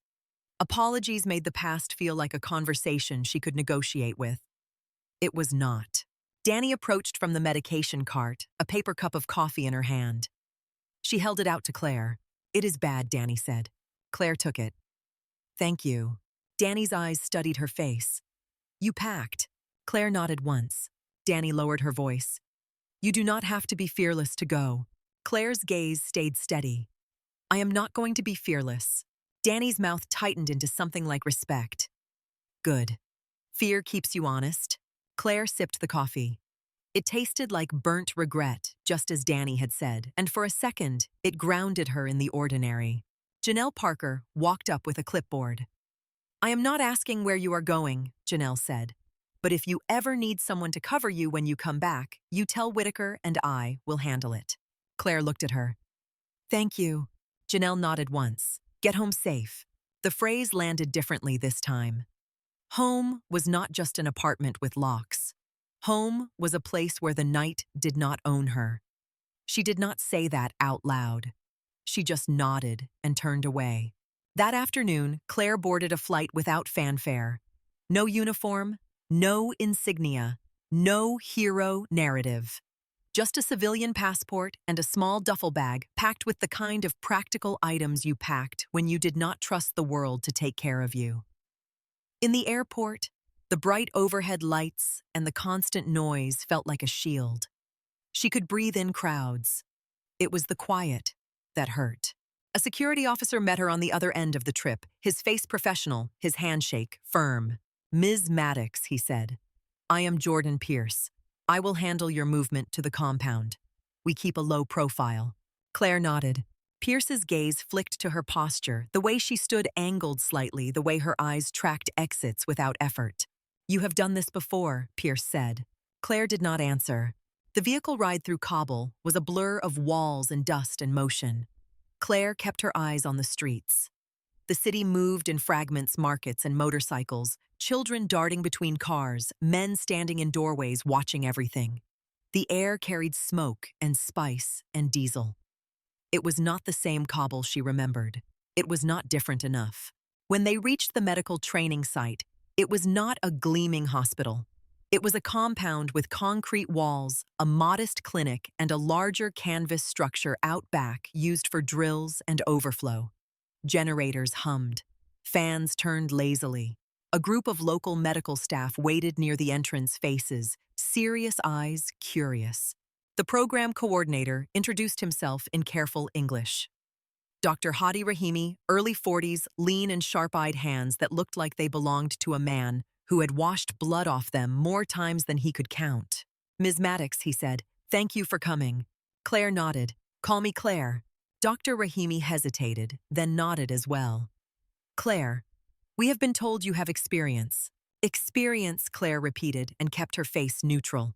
They walked her through the supply room, bandages, basic airway equipment, limited medications, some blood products not enough, tourniquets in a locked cabinet like they were precious metal. The clinic had what it had. Claire did not judge it. She simply filed it away. Dr. Rahimi watched her eyes track shelves. "You are calculating." "I am noticing," Claire said. "We do not have everything," he said, as if defending himself. "No one ever does," Claire replied. That answer seemed to loosen something in him. He nodded once, and his shoulders relaxed by a degree. The training tent out back held a few mannequins, some worn, some new. A whiteboard leaned against a table.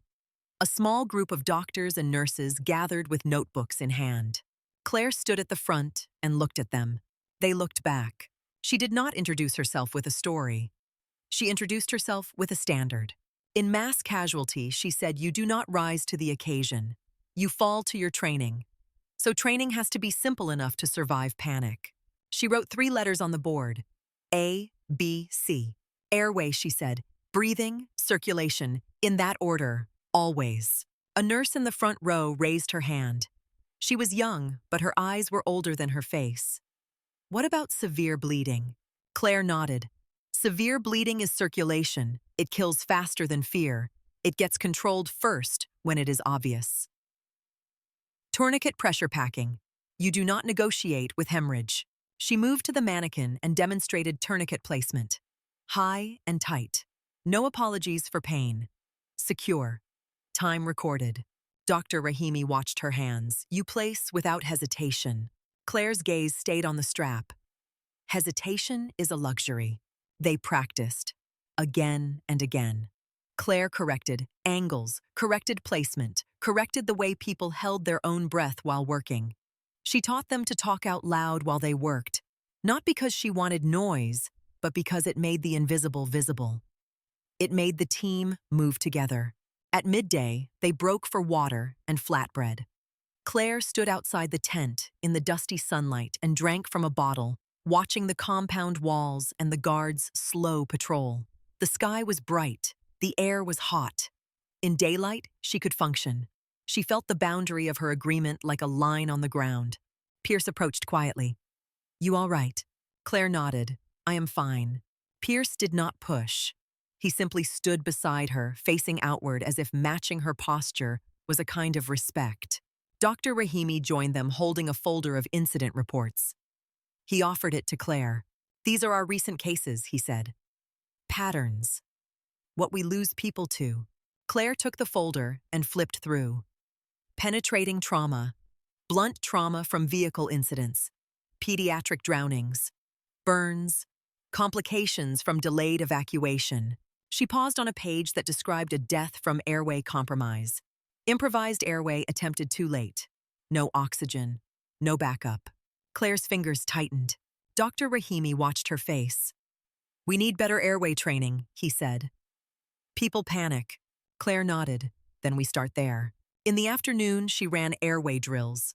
Basic positioning, jaw thrust, suction, bagging technique, when to attempt intubation and when to stop and move to alternatives. She did not romanticize improvisation. She treated it like a last resort because she knew what it felt like to hold a life in your hands and have nothing else. A young medic asked, what if there are 2 patients and only 1 oxygen tank? The tent got quiet.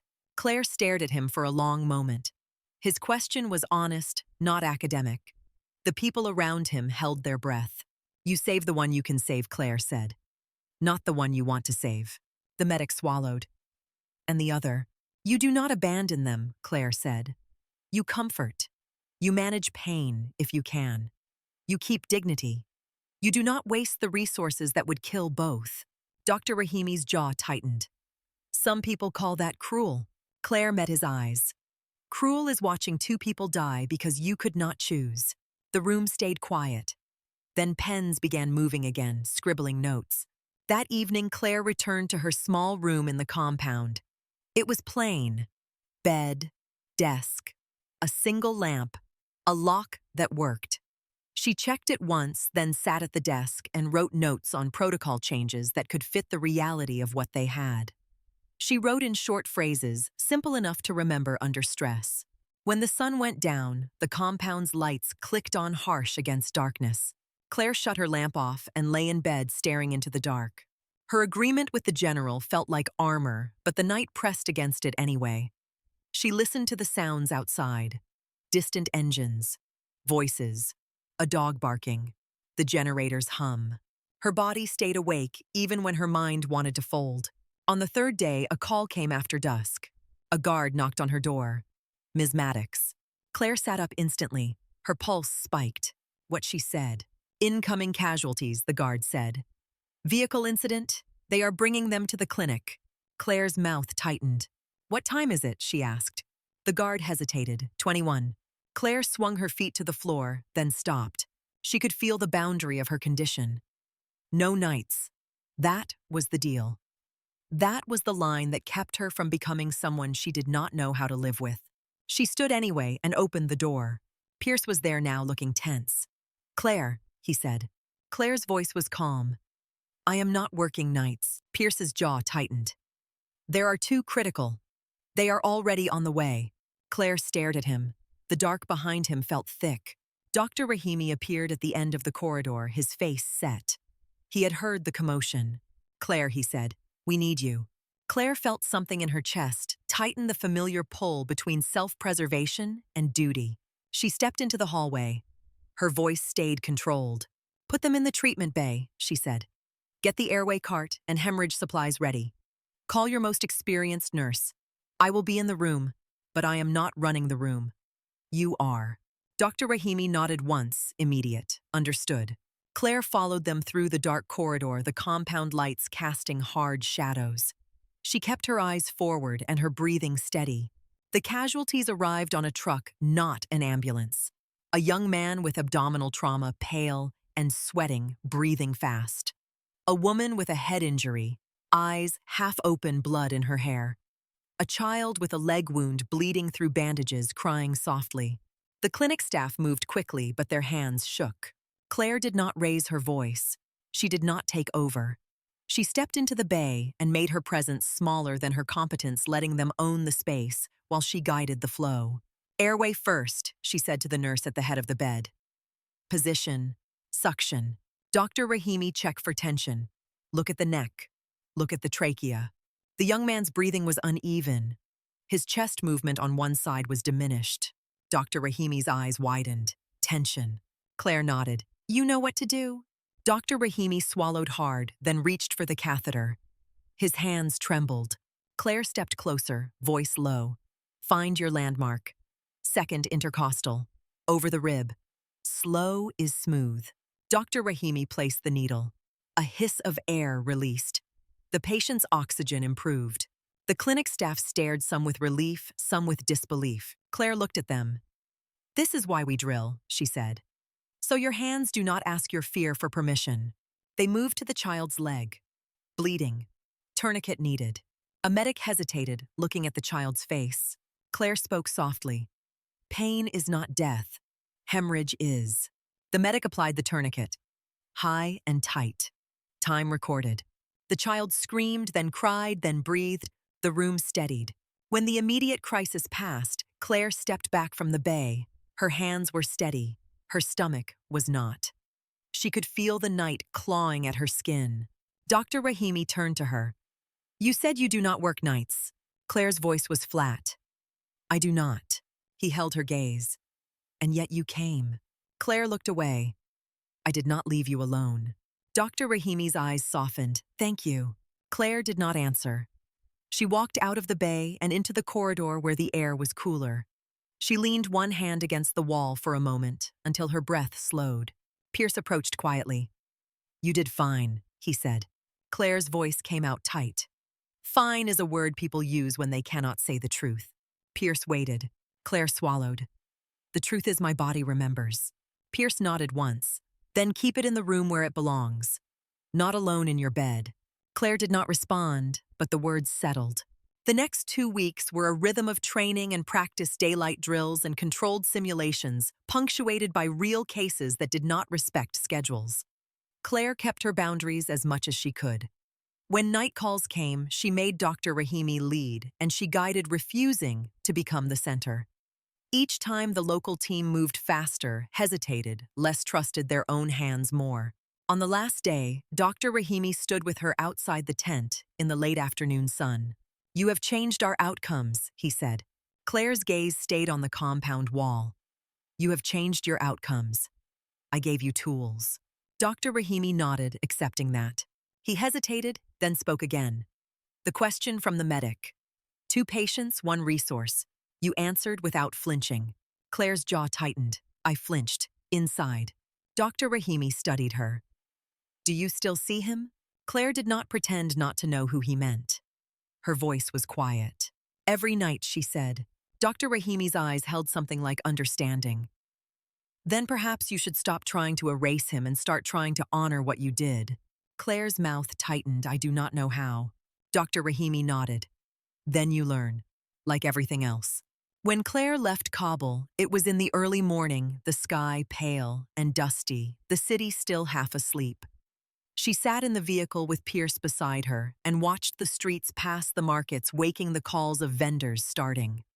She did not feel triumphant. She felt emptied out, like she had poured something back into a place it came from. On the flight home, she slept for the first time in years the way she used to, head against the window, mouth slightly open, unguarded for stretches long enough to matter. She woke disoriented and then realized she had not dreamed. The absence of dreams felt like a gift she did not trust yet. Back in Phoenix, the VA looked unchanged. Same glass doors, same fluorescent hum, same stale coffee. The world had kept moving while she was gone. On her first day back, she walked into the ED without announcement. No one cheered. No one clapped. People did not know what to do with the knowledge that she had been someone else in another life. Danny saw her first and walked straight toward her. "You are back," Danny said. Claire nodded. "I am back." Danny stared at her face like she was looking for cracks. "You sleep?" Danny asked. Claire hesitated, then answered honestly. "A little." Danny nodded once as if that was enough. Mason approached slower, careful. He looked like a man who had rehearsed words and hated all of them. "I read the article," he said. Claire's eyes narrowed. "What article?" Mason swallowed. "Some military publication. They ran a piece about trauma protocol training in Kabul." There was a photo. "You." Claire felt heat rise briefly in her chest, then settle into something colder. "Whitaker told you," Claire said. No, Mason replied. "Someone showed it to me. It was already out." Claire held his gaze. "Then do not bring it up again." Mason nodded quickly. I wanted to say I am sorry." Claire's voice stayed flat. "You said that before." Mason's jaw clenched. "I meant it more this time." Claire studied him. He looked tired, humbled in a way that did not come from long shifts. It came from seeing himself clearly and not liking what he saw. Claire did not forgive him out loud. She did not need to. She simply nodded once, small. "Be better," she said. Mason nodded. "I am trying." Later that week, Whitaker called a staff meeting in the small conference room near the ED. The team gathered in folding chairs, coffee cups in hand, faces drawn. Whitaker stood at the front with a clipboard. She waited until the room quieted. "We have had a wake-up call," she said. "Our trauma protocols are solid on paper. Our execution has gaps under pressure." Mason shifted in his chair, eyes on the floor. Whitaker continued. "We need a redesign that reflects real-world chaos, not just ideal scenarios."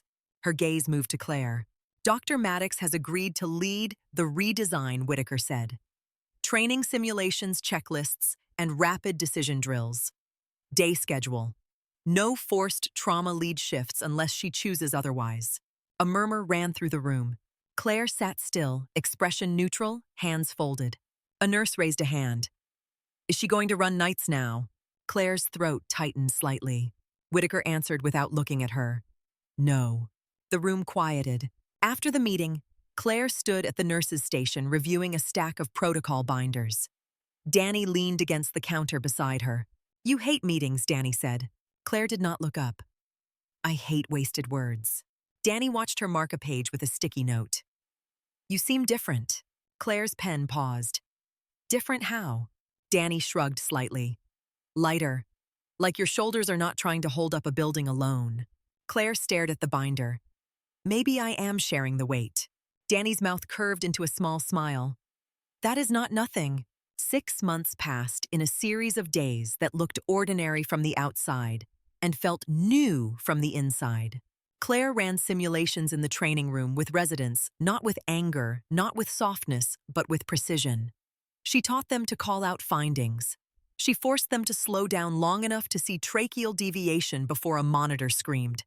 She corrected hand placement and needle angles until muscle memory replaced panic. Over the rib, she told a resident one afternoon, adjusting his wrist. "Not under." The resident frowned. "Why?" "Because under buys you a new emergency," Claire said. "You fix one problem and create another. You do not trade lives for pride." The resident nodded, cheeks flushing, and tried again. "Better," Claire said. She did not praise. She did not need to. The improvement was the reward. Mason began asking questions the way a competent physician asked questions, not to challenge, but to learn. During one code on a middle-aged man in ventricular fibrillation, the room spun into that familiar high-stress rhythm. Mason's voice stayed controlled, but his eyes flicked to the neck, to the chest, to subtle signs he might have missed before. He paused, breath tight. "Something is not fitting," he said. A nurse looked at him, anxious. "We keep shocking." Mason stared at the patient's neck. Veins distended, trachea slightly off. He felt his own fear rise, then pushed it down. "Get me a 14-gauge catheter," Mason said. The nurse hesitated. "For what?" Mason's voice sharpened. "Now!" He did the decompression himself. His hands shook slightly. The hiss of air released. Oxygen rose. Rhythm converted. Pulse returned. The room exhaled. Mason stepped back, breathing hard. Danny stood at the doorway, watching, eyes thoughtful. "You learned that from her," Danny said quietly. Mason nodded, still catching his breath. "Yeah." Danny's gaze moved toward the nurse's station, where Claire was charting, head down, hands steady. "She saves more than patients," Danny said. Mason swallowed. "I know." That evening, as day shift thinned and night shift began to filter in, Claire packed her bag. The sun was setting, painting the sky in soft orange and pink. The department lights stayed white. Claire usually left before night shift fully settled. Habit. Boundary. Survival.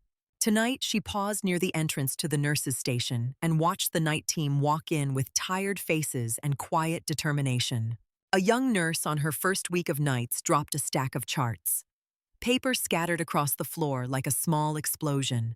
The nurse froze, cheeks flushing. "Sorry. I am so sorry." Claire set her bag down. She crouched and started gathering the papers without rushing.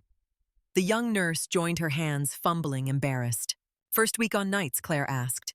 The nurse nodded, swallowing hard. "Yeah, I am terrified." Claire handed her a neat stack of papers. "You will be fine." The nurse's eyes widened. "How do you know?" Claire stood. She looked at the nurse, really looked, and saw someone who wanted to be good and was afraid of failing. "Because you are already paying attention," Claire said. "The dangerous people are the ones who think they cannot mess up." The nurse let out a nervous laugh that turned into a shaky breath. "What if I do?" Claire's voice stayed calm. "You will. Everyone does. That is how you learn." The nurse stared at her, hopeful. "Were you ever scared?" Claire's throat tightened. Images tried to rise.